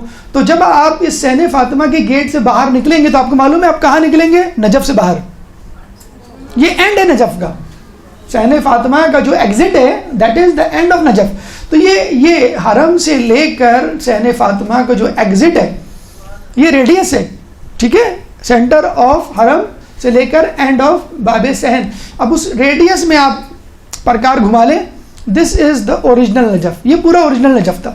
یہ جو صحن فاطمہ ہے دیکھیں، یہ سڑک کہلاتی ہے شاہراہ صفا، کیوں کہ اس کے اینڈ پر صفا یمانی نامی شخص کا مزار ہے، یہاں پر، یہ اس جگہ، ٹھیک ہے۔ جب آپ جائیں گے یہاں پر، اور انشاءاللہ اس سڑک کی نشانی ہے کہ اس سڑک کے رائٹ سائڈ پر ہوٹلز ہیں بہت سارے، یہاں پہ ہمارا قیام بھی تھا یہاں کے ایک ہوٹل میں، سب بہت سارے ہوٹلز ہیں، ٹھیک ہے۔ اپنے ہوٹل سے آپ جا رہے ہیں حرم کی طرف تو رائٹ سائڈ پہ سارے ہوٹلز پڑیں گے، اور الٹے ہاتھ پہ صحن فاطمہ، آپ کو آوازیں آ رہی ہوں گی وہاں پہ کنسٹرکشن کی، ٹھیک ہے۔ یہ کون سی سڑک ہے، شاہراہ صفا۔ یہ دوسری طرف فرض کر لیں آپ یہاں سے آ رہے ہیں، یہ سڑک کہلاتی ہے شاہراہ امام زین العابدین، ٹھیک ہے، چوتھے امام کے نام پر۔ اللہم صلی علی محمد۔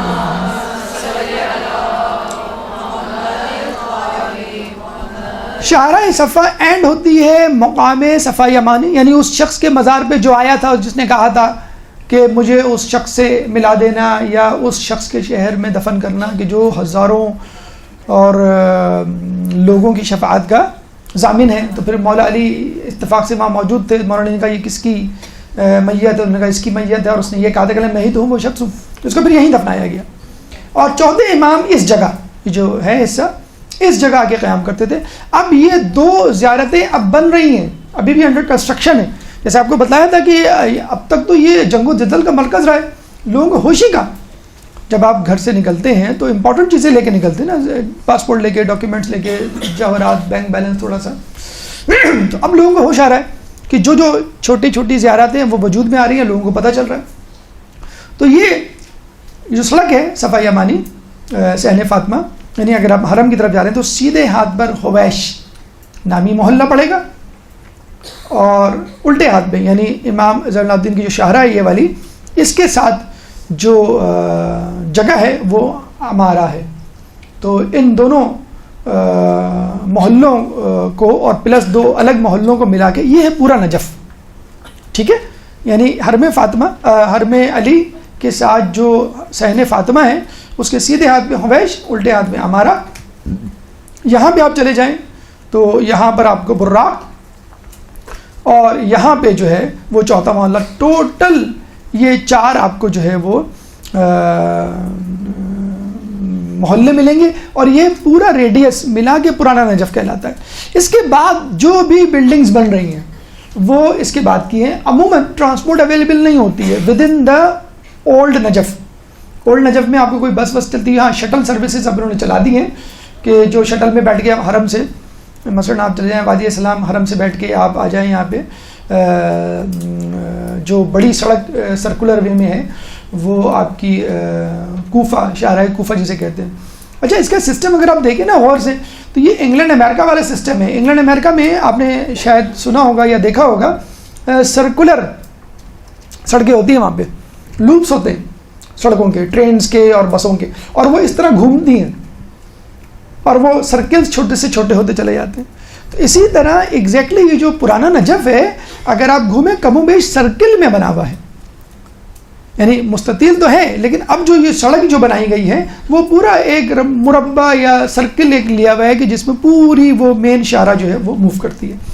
تو یہ صحن فاطمہ میں عجائب گھر بھی ہے, لائبریری بھی ہے, ریسٹورنٹ بھی کھلنے والے ہیں, اس میں پارک بھی ہوگا اور دیگر. کہا یہ جاتا ہے کہ پورے نجف میں اگر کوئی ریکریشنل چیز یا کوئی جدید چیز ہوگی تو وہ یقیناً اس صحن فاطمہ میں بھی موجود ہوگی.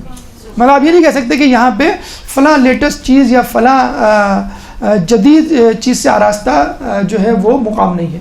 تمام ایک ریکریشنل اسپاٹ بھی مل جائے گا, طلاب کے رہنے کی جگہ بھی ہے, پڑھنے والوں کی جگہ بھی, اور کھانے پینے والوں کے لیے بھی. یہ صحن فاطمہ جس کو ہم نے کور کیا, یہ جو گرے شیڈ میں ہے, یعنی اگر آپ باب کبیر سے داخل ہوتے ہیں اور داخل ہوتے ہوئے سیدھا چلتے چلے جاتے ہیں تو رواق ابو طالب آئے گا, بالکل سیدھا اگر آپ چلے جائیں تو یہ پورا صحن فاطمہ آ جائے گا. صحن فاطمہ میں یہ آپ کو چوکور باکس نظر آ رہا ہے, اسکوائر بلڈنگ, یہ ہے مضیف یعنی مہمان خانہ. یہاں پہ یہ کربلا کی طرح کا بڑا مہمان خانہ نہیں ہے. کربلا میں یعنی امام حسین کے حرم میں اور مولا عباس کے حرم میں پوری بلڈنگ پورا فلور ہے مخصوص, بہت خوبصورت, اور بیٹھ کے کھانے والی جگہ ہے. آپ کو بالکل لگتا ہے کہ آپ 5 اسٹار ہوٹل میں آ گئے. تو یہاں پہ وہ جگہ نہیں ہے فی الحال, شاید اس کنسٹرکشن کی وجہ سے انہوں نے ایسا کیا ہوا ہے. 8-10 چیئرز بس پڑی ہوئی, آپ وہاں جا کے بیٹھ کے اپنا پاسپورٹ دے کے فری کھانا نیاز جسے کہتے ہیں وہ کر سکتے ہیں. کچھ لوگ جو ہیں آپ جتنے پاسپورٹ جمع کرائیں گے اتنے آپ کو پیکٹس مل جائیں گے. ہمارے کارواں کے لوگ بیچارے جاتے تھے صبح فجر میں لائن میں لگتے تھے, کس طرح کھانا مل جائے. پہلے دن گئے, دوسرے دن گئے, لمبی لمبی لائنیں. تیسرے دن گئے تو 3 افراد تھے, یعنی تیسرا نمبر تھا ان کا. وہ بڑے خوش ہوئے کہ آج تو ہمیں مل جائے گا. تو جب اپنا پاسپورٹ دے انہوں نے کہا کھانا ختم ہو گیا. کہ 2 افراد میں کھانا ختم ہو گیا. کہنے لگے آپ سے پہلے جو شخص تھا اس نے 250 پاسپورٹ جمع کرائے, تو آپ 250 پاسپورٹ لے جائیں, آپ کو 250 افراد تک کھانا مل جائے گا. بہرحال تو یہ مضاعف امید ہے ہمیں کہ اس کو مزید اس کو بڑا کر کے یہاں پہ مولا حسین مولا عباس کی طرز پر جو سفرہ ہے وہ جو ہے وہ دیا جائے گا. 15واں باب فرج. یہ دیکھیں ہم نے باب کبیر کی بات کی تھی, یہ باب کبیر ہے, یہ آپ کا ایمان طلع ہے. ابھی ہم نے بات کی تھی میزاب رحمت کی, یہ میزاب رحمت تھا اور یہ باب قبلہ تھا. ٹھیک ہے, ان دونوں کے درمیان ہم نے کہا تھا حوض ہے. اب اس حوض سے لیفٹ سائڈ پہ چلے جائیں, یہ جو ہے یہ جگہ باب فرج کہلاتے ہیں, امام زمانہ سے منسوب ہے. اور یہ پہلے اللہم صلی علی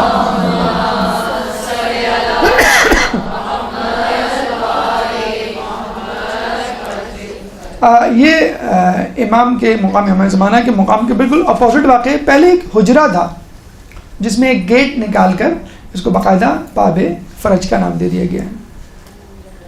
یہ آپ کے 15 اسپاٹس اس پکچر کے حوالے سے اپنے اختتام کو پہنچے, لیکن جیسے کہ ہم نے بتایا آپ کو, عبرت لینے والی آنکھیں اور چشم معرفت جو ہے انسان اگر کھلی رکھے تو بہت ساری چیزیں نظر آتی ہیں. تو مزید جو چیزیں ہیں ان کو بھی دیکھتے چلیں. مثلا مسجد راس, یہ جو باب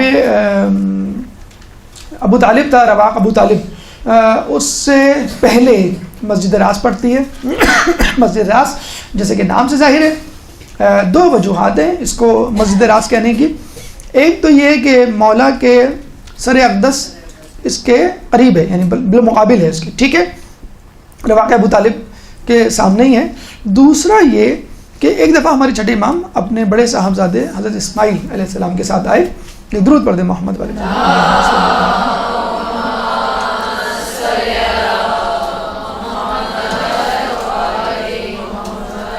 اور یہاں کھڑے ہو کے انہوں نے پہلے زیارت امیر المومنین پڑھی اور جناب اسماعیل نے بھی پڑھی.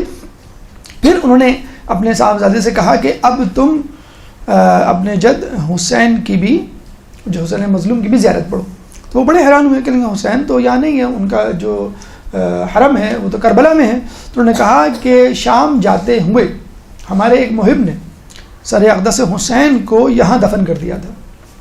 تو ایک روایت کے مطابق امام حسین علیہ السلام کا سر جو ہے وہ اس جگہ, یعنی امام علی کے حرم کے جو مرقد ہے, مرقد کے ساتھ ہی امام حسین علیہ السلام کا سر دفن ہے. تو انہوں نے پھر جو ہے امام حسین کی زیارت بھی پڑھی. یہاں پر اب باقاعدہ گنبد 14 گنبد پر مشتمل مسجد بنا دی گئی ہے. جس طرح ہم نے کہا تھا کہ رواق ابو طالب کو مسجد میں تبدیل کر دیا گیا ہے, اس کو بھی مسجد میں تبدیل کر دیا گیا ہے. 14 گنبد پر مشتمل بہت ہی خوبصورت یہ اس کے گنبد نظر آ رہے ہیں اوپر سے. اس مسجد میں بھی تقریباً 1000 نمازیوں کی نماز پڑھنے کی گنجائش ہے. اچھا, آدمی زیارات کر کے کیا کرے گا؟ صحن میں بیٹھ جائے گا, کیونکہ اندر تو ہجوم ہوتا ہے, زری کے آس پاس رواق میں بھی ہجوم ہوتا ہے. صحن میں سستانے کے لیے بیٹھ جائے گا, لیٹے گا, ٹیک لگائے گا یا گپ شپ کرے گا.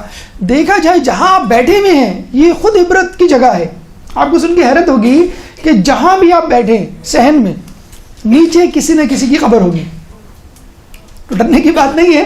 کہتے ہیں کہ جو لوگ یہاں آتے تھے وہ یہ خواہش ظاہر کرتے تھے کہ جب میں مر جاؤں تو مجھے مولا کے حرم کے پاس. جب پہلے یہ حرم پورا نہیں تھا, صرف مرقد تھی, اور مرقد کے آس پاس زیادہ سے زیادہ یہ جو گولڈن ایریا نظر آ رہا ہے رواق کا جو ہے وہ ہوا کرتی تھی. باقی صحن تو کھلا ہوتا تھا, یہ کسی کی پراپرٹی بھی نہیں تھی حکومت کی مثلا, تو لوگ یہاں دفن ہو جایا کرتے تھے. اچھا, یہ کب ڈسکلوز ہوا, دریافت ہوا؟ شہزادہ عبد الحمید 13ویں صدی میں. اس نے کہا بھائی کھدائی کرو, کھدائی کر کے ہم یہاں نئے ٹائلز لگائیں گے.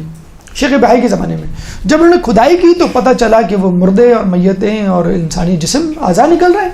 وہ بڑے پریشان ہوئے. شیخ بہائی وہاں پہ آئے, انہوں نے انٹروین کیا اور انہوں نے کہا کہ نہیں بھائی اس کی کھدائی نہیں ہوگی, جس طرح آپ کو ٹائلیں بچھانی ہیں اس کے اوپر سے ہی آپ بچھا دیں. تو انہوں نے پھر وہ منع کر کے, اب ظاہر سی بات ہے کہ جو علماء جیسے علامہ ہلی ہیں یا شیخ توسی ہیں یا مقدس اردبیلی ہیں, تو بڑے بڑے علماء ہیں نا, محمد نراقی ہیں, محمد احمد نراقی ہیں, لیکن کچھ علماء ہیں بہت غیر معروف سے, تو ان کی بھی خبریں لیکن ان کے نام اب نہیں پتہ ہم کو. ان کے بارے میں کہا جاتا ہے وہ صحن کے اندر دفن ہے, یعنی جہاں پہ کارپیٹ بچھے ہوئے ہیں, جہاں پہ آپ نمازیں پڑھتے ہیں, جہاں پہ ذکر و اذکار کرتے ہیں, یہاں ویسے بیٹھے ہوئے ہوتے ہیں, اس کے نیچے قبروں کی تہوں کی تہیں لگی ہوئی ہیں. تو وہ بھی ایک عبرت کا مقام ہے کہ آپ عبرت حاصل کریں کہ کتنے لوگ ہیں جو یہاں پہ آئے, جنہوں نے کسب کیا اور مولا کے قدموں میں جو ہے وہ ہمیشہ کے لیے رہنے کے لیے وہ تیار ہو گئے. تو یہ صحن رواق, خود رواق کو بھی اگر آپ تھوڑا سا ڈسکلوز کریں, ایک تو ہم نے بتلایا تھا کہ یہاں پہ وہ نوادرات ہیں, باکسز ہیں, صندوق ہے. یہ جو سیدھا رواق ہے, آپ کو کسی کو یاد ہے یہاں پہ کیا تھا, کس کی مرقد تھی؟ چلے ٹیسٹ ہو جائے تھوڑا سا. علامہ ہلی کی, علامہ ہلی کی ہے. یہاں پہ اسد الدولہ کی قبر بھی ہے. لیکن چونکہ وہ ایک علمی فگر نہیں تھا، کوئی عالم نہیں تھا، بادشاہ تھا، پہلا صفوی بادشاہ، لیکن بہرحال اس کے بارے میں کہا جاتا ہے کہ یہ پہلا شخص تھا جس نے باقاعدہ مولا علی کے حرم کی تعمیر اور ترقی اس نہج میں شروع کی جس نہج بھی ہمارے سامنے اس وقت موجود ہے. نہیں پہلی مرتبہ یہ جو اسٹرکچر انفراسٹرکچر آپ کو بلڈنگ جو نظر آ رہی ہے یہ بیسیکلی اسدالدولہ کی دی ہوئی ہے. 11ویں صدی عیسوی کا ایران کا بہت بڑا بادشاہ، 200 سال تک اس نے حکومت کی ہے اور بہت زیادہ شیعہ مذہب تعلیمات مذہب کو پھیلانے میں اس کا کردار رہا ہے، خصوص طور پہ ایران. اور اس نے کئی کوششیں کی کتنی مرتبہ کہ عراق کی حکومت، عراق والے نجف کو مجھے دے دیں. اب بارڈر پہ تو ہے نہیں کہ آپ کہتے ہیں بھی نجف لے لو یا کشمیر کی طرح اس پہ قبضہ کر لیں. اس نے بڑی کوشش کی لیکن بہرحال وہ نہیں دیا گیا. لیکن اس نے اپنے طور پہ مثلا اس نے نہریں کھدوائیں، اس نے جو ہے وہ ہاسٹلز یا جسے کہتے ہیں شباشی یا رہنے کے لیے جو ہے وہ جگہیں بنائیں، حجرے بنوائے. تو اس کا بڑا رول ہے اسدالدولہ کا، جو پہلا نام لیا جاتا ہے موجودہ تعمیراتی بلڈنگ عمارت کے حوالے سے وہ اسدالدولہ کا. تو وہ خود جو ہے وہ یہاں پر دفن ہے. گھڑیال سب سے پرانا عراق میں کسی بھی بلڈنگ میں لگا ہوا سب سے پرانا گھڑیال ہے ناقوسی آواز کا، جس کی آواز پورے شہر، پورے نجف اشرف میں سنی جاتی ہے. اب غالباً اب وہ آواز ہم نے تو اس دفعہ نہیں سنی یا توجہ نہیں دی، لیکن کہتے ہیں کہ بہرحال یہ انڈر ریپیئر ہے. لیکن سب سے پرانا اور سب سے بڑا ناقوسی گھڑیال جو ہے وہ یہاں پہ لگا ہوا ہے، جس کی ٹائمنگ دیکھ کر آپ جو ہے وہ اندازہ لگا سکتے ہیں. مینارہ اذان جس کے بارے میں کہا جاتا ہے کہ اس پہ لگی سونے کی اینٹیں تقریباً 4000 کی تعداد میں ہیں، یہ نادر شاہ نے لگوائی تھی. یہ آپ کا تغرا ہے یا کنگرا جسے کہتے ہیں کہ جہاں پہ مؤذن کھڑے ہو کے اذان دیتا ہے. گنبد مطہر، گنبد مطہر جو کہ باہر سے زیادہ نظر آتا ہے، یعنی حرم سے جتنا دور ہوں گے اتنا ہی اس کی خوبصورتی میں اضافہ ہوگا. حرم سے جیسے قریب ہوتا چلے آئیں گے تو حرم میں اور چیزیں آپ کو نظر آتی چلی آئیں گی. لیکن جب آپ نے جن لوگوں نے زیارت کی ہے وہ اپنا ایکسپیرینس بتائیں گے کہ جب پہلی مرتبہ گنبد میں نظر پڑتی ہے تو آدمی کے حواس جو ہے وہ اپنے قابو میں نہیں رہتے، آنکھوں سے جو ہے وہ آنسو چھلک پڑتی ہے. جیسے بیت اللہ پہ نظر پڑتی ہے، جیسے گولڈن ڈوم، سنہری گنبد، مطلب جو مسلمان نہیں ہے وہ اس کے سنہری پن یا سونے پہ فریفتہ ہو جاتا ہے، لیکن جو مسلمان ہے، اہل بیت کا ماننے والا ہے، مولا کی معرفت رکھتا ہے، وہ تو گنبد دیکھ کے یقین کریں اس پہ غش کسی کیفیت طاری ہو جاتی ہے. اور یہ صرف ہمارا معاملہ نہیں ہے، یہ اور لوگ جو جہاں جن لوگوں نے یہاں پہ زیارات کی وہ ان کے اپنے پرسنل ایکسپیرینس ہیں جو ابھی ہم آپ کو بتائیں گے. گنبد مطہر کے حوالے سے یاد رکھیں کہ اس گنبد مطہر میں اس طرح کی 12 کھڑکیاں ہیں، لیکن 2 کھڑکیاں قابل توجہ ہیں، ایک مشرق کی کھڑکی اور ایک مغربی کھڑکی. مشرقی کھڑکی پہ بیٹھ کر اگر آپ کو موقع مل جائے وہاں آپ اندر دیکھیں تو بالکل اپوزٹ میں آپ کو کون سی کھڑکی نظر آئے گی؟ مغربی کھڑکی. تو جب سورج غروب ہوتا ہے تو اس مغربی کھڑکی میں سورج غروب ہوتے ہوئے سورج کی پوری ٹکیا گلابی یا یلو وہ ٹکیا پوری نظر آ رہی ہوتی، پوری ٹکیا. اسی طرح مغربی کھڑکی پہ آپ کھڑے ہو جائیں صبح کے وقت تو مغربی کھڑکی سے آپ کو کون سی کھڑکی نظر آئے گی؟ مشرقی کھڑکی. تو صبح طلوع آفتاب کے وقت اس پہ جب سورج کی کرنیں پڑتی ہیں تو چکا چوند آنکھوں کو خیرہ کرنے والی روشنی آپ کی آنکھوں میں پڑتی ہے. تو یہ دونوں منظر اگر کوئی مطلب یہ استطاعت رکھے یا کسی طرح پہنچ جائے، بڑا مشکل ہوتا ہے اوپر جانا، باقاعدہ ایک پرمیشن ہوتی ہے جو لینی پڑتی ہے اور کافی رسکی کام بھی ہے. تو یہ دونوں کھڑکیاں اپنا حسن رکھتی ہیں. گنبد کے حوالے سے جو پہلا گنبد بنایا گیا تھا اس کے بارے میں کہا جاتا ہے یہ سرخ رنگ کا تھا اور یہ بنایا تھا آپ کے ہارون رشید نے، جس نے یہ قبر دریافت کی تھی. جو شکار کے لیے نکلا تو پتہ چلا کہ یہ مرقد مطہر امام علی ہے، تو اس نے سرخ گنبد، پہلا گنبد جو بنایا، یہ والا نہیں جو اس وقت نظر آ رہا ہے، بلکہ سرخ گنبد، سرخ اینٹوں سے اس نے بنایا تھا، اسٹیل سے یا سونے سے یا کسی اور چیز سے نہیں، سرخ اینٹوں سے. اس کے بعد جیسے ابھی اب نے آپ کو بتایا کہ شاہ صفوی اسدالدولہ 11ویں صدی میں اس نے پہلی مرتبہ یہ جو گنبد آپ کو نظر آ رہا ہے مائنس گولڈ کو ہٹا دیں آپ، یہ گنبد، یہ بلڈنگ جو ہے یہ شاہ صفوی اسدالدولہ شاہ صفوی اول نے بنائی تھی. شاہ صفوی اول کے بارے میں کہا جاتا ہے اس نے نہ صرف حرم بلکہ خود پورے نجف اشرف میں بہت زیادہ زراعت کا کام کیا ہے. فرات سے پوری نہر نکال کے نجف کو سیراب کیا، یہاں پہ پانی کی سپلائی، کھانے کی سپلائی، لوگوں کی صحت و صفائی کے حوالے سے تمام اس نے جو کوئی دقیقہ فروغ گزاشت نہیں کیا. اس کے بارے میں کہا جاتا ہے کہ جب اس کا انتقال ہوا تو اس نے باقاعدہ ایک وصیت کی کہ مجھے جو ہے جس طرح بھی آپ نے بتلایا تھا کہ وہ جو رواق ہے ایمان الذہب ہے اس کے سیدھے طرف جو ہے یہ دفن ہے, اس نے کہا تھا کہ مجھے وہاں دفنا دینا اور میرے گلے میں سنہری زنجیر چاندی کی ڈال دینا, اور یہ آیت اور اس کے کہنا میرے منہ پہ ایک پرچہ رکھ دینا, اور پرچے پہ کون سی آیت تھی جو نے آپ کی لکھی ہے, وَكَلْبُهُمْ بَاسِطٌ ذِرَاعَيْهِ بِالْوَسِيدِ, اور ان کا کتا غار کے دہانے پر پاؤں پھیلائے بیٹھا ہوا ہے. یہ آیت اس زمانے کے سب سے مشہور بادشاہ نے کہ میں آپ کے سامنے اصحاب کہف کے کتے کی طرح ہوں کہ خدا را مجھے آپ اپنے ساتھ جنت میں لے جائیے. اس کے بعد جو تیسرا نام ہمیں ملتا ہے وہ نادر شاہ کا. یہ گیا انڈیا سے واپس آیا, لوگوں سے نجف اشرف اور مرقد مطہر امام علی کے بارے میں سنا تو بہت متاثر ہوا. اس نے کہا کہ بھائی کنسٹرکشن کرو اور بہترین کرو, جتنا پیسہ خرچ ہوگا. اس کی بیوی نے بھی خوب پیسہ لٹایا, تو اس نے سونے کی اینٹیں لگوائیں.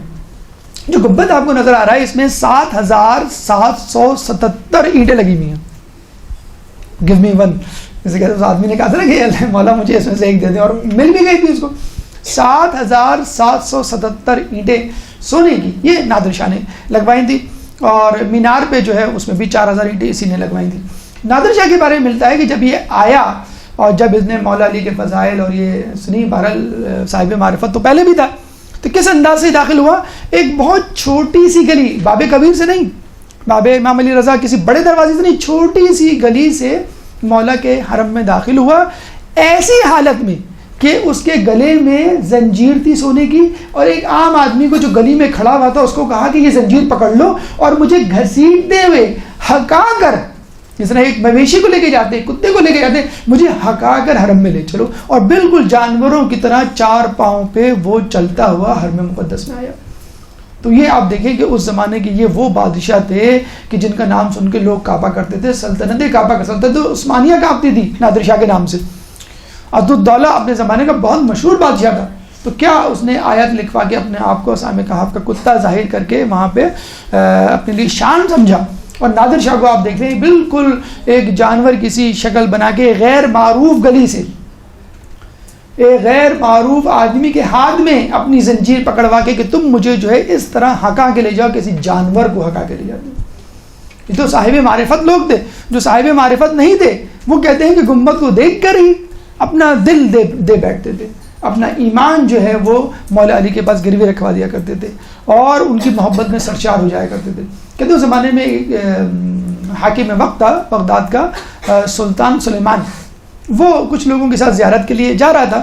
تو جب وہ وہاں زیارت کے لیے گیا تو اس کو سنہری گنبد جیسی نظر آیا, یعنی جو زیارت کے لیے زائرین جا رہے تھے جیسی نظر آیا, اس نے دیکھا کہ ایک شخص نے سنہری گنبد دیکھتے ہی اپنی جوتیاں اتار دی اور ننگے پیر چلنا شروع کر دیا. انہوں نے اس کو بلایا کہ تم نے یہ کیا حرکت کی؟ کہنے لگے میں نے اس گنبد کے احترام میں یہ حرکت کی, اس شخصیت کے احترام میں جو یہاں پر موجود ہے. تو اس نے کہا اللہم صلی اللہ علیہ. اس نے کہا کہ یہ تم ثابت کرو کہ یہ تم نے عمل جو کیا بالکل صحیح کیا ہے. تو اس نے کہا آپ خود قرآن کھول کے دیکھ لیں. تو اسی وقت سلطان سلیمان نے قرآن کھولا تو یہ والی آیت اتری, انی انا ربک فاغلظ علیک, کہ میں بے شک تمہارا رب ہوں اور اپنی جوتیاں اتار دو. انک بالوادی المقدس طویٰ, کہ تم وادی طویٰ میں داخل ہو چکے ہو. جب موسیٰ علیہ السلام کوہ طور پہ گئے تھے تو یہ آیت اتری تھی, اے موسیٰ اپنی جوتیاں اتار دو کیونکہ مقدس وادی طویٰ ہے. تو اس بادشاہ کو دکھانے کے لیے اللہ تعالیٰ نے یہ استخارہ اس کے نام نکلوایا کہ جس شخص نے اگر یہ کام کیا ہے تو بالکل صحیح کیا ہے کہ یہ واقعی یہ ایسی جگہ ہے کہ جہاں پہ انسان کو احترام میں اپنی جوتیاں اتار دینی چاہیے. تو یہ وہ لوگ تھے جو کہ مولا کے ماننے والے بھی نہیں تھے, معرفت بھی رکھنے والے نہیں تھے, لیکن ہم نے کہا کہ مولا نے اپنا کام اپنے پردہ فرمانے کے باوجود جاری رکھا. آخری چیز, آخری مقام, ویسے تو بہت سارے مقام ہیں, مزید انشاءاللہ دریافت ہوں گے, آپ تک پہنچائیں گے. موضع الاصبعین, عجیب واقعہ اس حوالے سے تاریخ میں ہمیں ملتا ہے کہ دیکھیں یہ جو ریڈ ریکٹینگل ہے یہ سر مقدس مولا کا جو سرحانہ ہے قبر مطہر کا وہ ڈینوٹ کرتا ہے. ٹھیک ہے, 5 اس میں پورشنز ہیں زری کے. اس میں جو پہلا پورشن ہے زری کا سر اقدس جہاں پر ہے وہاں پہ کسی زمانے میں یہاں پر اس قسم کی جو ہے وہ تختی رکھی ہوئی تھی اور جس میں 2 ہولز تھے. اس کے بڑا دلچسپ واقعہ بلکہ 2 واقعات ملتے ہیں. ایک تو واقعہ ہمیں یہ ملتا ہے کہ مرہ بن قیس عرب قبیلے کا ایک بہت جنگجو نوجوان تھا. اس نے ایک دفعہ آپ کو معلوم ہے کہ جس طرح کرکٹ فٹ بال کی ٹیمیں ہوتی ہیں ان کا پیک آتا ہے پھر نیچے چلے جاتی ہیں, کوئی جیتتا ہے کوئی ہارتا ہے. تو مرہ بن قیس کا قبیلہ اس زمانے میں بہت زیادہ فتوحات کر رہا تھا اور لوگوں پہ ایک دھاک تھی. تو ظاہر بات ہے جب آپ زور پکڑتے ہیں طاقت کا تو پھر آپ آس پاس کے لوگوں پہ بھی جو ہے وہ چڑھائی کرتے ہیں اور اپنے بدلے لیتے ہیں پرانے. تو اس نے اپنے بزرگوں سے ایک دفعہ بیٹھا ہوا تھا, بہت جنگجو تھا, تو اس نے اپنے بزرگوں سے پوچھا کہ وہ کون سا شخص ہے کہ جس نے ہمارے قبیلے کے لوگوں کو قتل کیا ہے, میں اس کا بدلہ لوں گا. تو لوگوں نے بتلایا کہ بھئی یہ مولا علی یعنی امیر المومنین امام علی وہ واحد شخص ہے جس نے سب سے زیادہ ہمارے قبیلے کے لوگوں کو تہی کیا, مارا ہے جنگوں میں مسلمانوں کے خلاف لڑتے ہوئے. تو اس نے قسم کھائی کہ میں مولا سے یعنی امام علی سے یا علی سے جو ہے وہ بدلہ لوں گا. لوگ بڑے پریشان ہوئے کہ تم کیا بدلہ لو گے, وہ تو اب دنیا سے جا چکے, ان کا انتقال ہو گیا, ان کی قبر کہاں ہے, کہنے گا قبر فلاں جگہ ہے, کہنے گا میں قبر جا کے کھودوں گا نعوذ باللہ اور بے احترامی کروں گا, ان کی لاش کو پامال کروں گا. تو یہ گیا 4,000 فوج لے کے کہاں پہ, نجف, اور نجف میں اس نے 6 دن تک قتل و غارت کی. جب وہاں کے لوگوں کو بالکل اس نے جو ہے وہ فتح کر لیا اور نیست و نابود کر دیا, شہید کروا دیا, اور پھر یہ کچھ لوگوں کو لے کے خود قرب مطہر پر وارد ہوا اور سرائے اقدس پہ کھڑا ہو گیا نعوذ باللہ, اور اول فل مغلظات بکنے لگا اور کہنے لگا آج نعوذ باللہ میں تمہاری بے احترامی کروں گا. جیسے ہی اس نے یہ لفظ کہے اسی وقت سرائے مقدس سے 1-2 شاخہ تلوار نکلی اور اس نے اس کے سر کے 2 ٹکڑے کر دیے, پورے جسم کے 2 ٹکڑے کر دیے. اللہم صلی اللہ جیسے 2 ٹکڑے کیے وہ 2 ٹکڑے پتھر میں تبدیل ہو گئے. اس کو لے جا کے لوگوں نے کوفے کی مسجد میں رکھ دیا دروازے پہ, لوگ جاتے تو جاتے اس کو جو ہے وہ جوتے چپل مار کے جاتے. پھر بعد میں اسی کے قبیلے کے لوگوں نے وہ پتھر وہاں سے غائب کروا دیے کہ ہمارے قبیلے کی بہت جو ہے وہ بے عزتی ہو رہی ہے. تو مولا علی جو ہے وہ ڈیفینس کرنا اپنے زمانے میں بھی جانتے تھے اور اپنے زمانے کے بعد حیات گزرنے کے بعد بھی وہ بہت جانتے تھے. ایک واقعہ اس میں اور ملتا ہے, اسی یہ جو 2 ہولز آپ کو نظر آ رہے ہیں تختی کے, ایک شخص آیا, اس کا نام ہمیں تاریخ میں نہیں ملتا, اور اس نے آ کر مولا علی کے سرائے اقدس پہ کھڑو کے کہا کہ مولا علی میری زیارت قبول فرمائیے. اب ظاہر قبول فرما لی, بس ٹھیک ہے, اب کیسے پتہ چلے گا قبول فرما لی. اب اس کے ذہن میں یہ خیال آیا کہ نہیں مجھے کوئی ثبوت چاہیے, مولا مجھے ثبوت چاہیے, بالکل اس طرح جیسے مولا سے بات کر رہا ہوں. ہوتا ہے بعض اوقات ایمان آپ کا اس لیول پہ چلا جاتا ہے, بہت معروف عالم عابد نہیں تھا لیکن بس اس کے دل میں آ گیا کہ مولا مجھے ثبوت چاہیے. اور وہ روزانہ آگے وہیں پہ کھڑا ہو جاتا سرحانِ اقدس, مولا مجھے ثبوت چاہیے, مجھے تحریری ثبوت چاہیے کہ آپ نے میری زیارت قبول کر لی. اور وہ جانے کا نام نہیں لیتا. اس زمانے میں ظاہری بات ہے کہ لوگوں کا اسٹے اتنا زیادہ نہیں ہوا کرتا تھا, اور وہ پتہ چلا کہ وہ مہینوں آ کے وہاں پہ روزانہ آ کے کھڑا, اور یہی بات کہہ رہا ہوں مسلسل مجھے تحریری ثبوت چاہیے, میں جب تک یہاں سے نہیں لوں گا جب تک مجھے جو ہے آپ کی طرف سے تحریری ثبوت. بالآخر ایک دن اسی جگہ سے جہاں سے تلوار نکلی تھی 2 انگلیاں نکلی, ایک رقعہ نکلا اور اس کے ہاتھ میں وہ رقعہ تھمایا گیا. اس نے رقعہ پڑھا کہ ہاں ہم نے تمہاری زیارت قبول کر لی.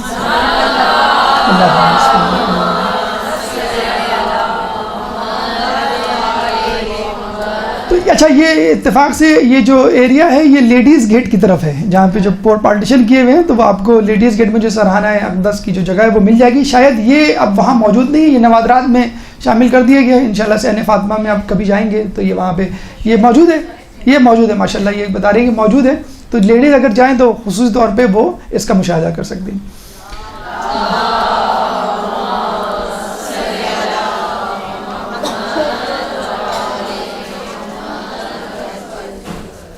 یہ ہماری گفتگو اس حوالے سے مکمل ہوئی.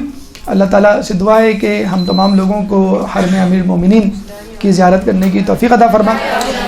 اگلی دفعہ انشاءاللہ جو ہے حرم میں موجود مدفون علماء کے حوالے سے گفتگو ہوگی, اس کے بعد ہم جو ہے حرم سے باہر قدم رکھیں گے. اللہ تعالیٰ سے دعا ہے کہ تمام لوگوں کو عراق, ایران اور دیگر مقامات مقدسہ کی زیارت کرنے کی توفیق عطا فرما. ہمیں اہل بیت کے نقش قدم پر چلنے کی توفیق عطا فرما. ہمیں قیامت میں ان کی شفاعت سے بہرمند فرما، امام کے ظہور میں تعجیل فرما، اور ہمیں ان کے انصار اعوان میں شامل فرما۔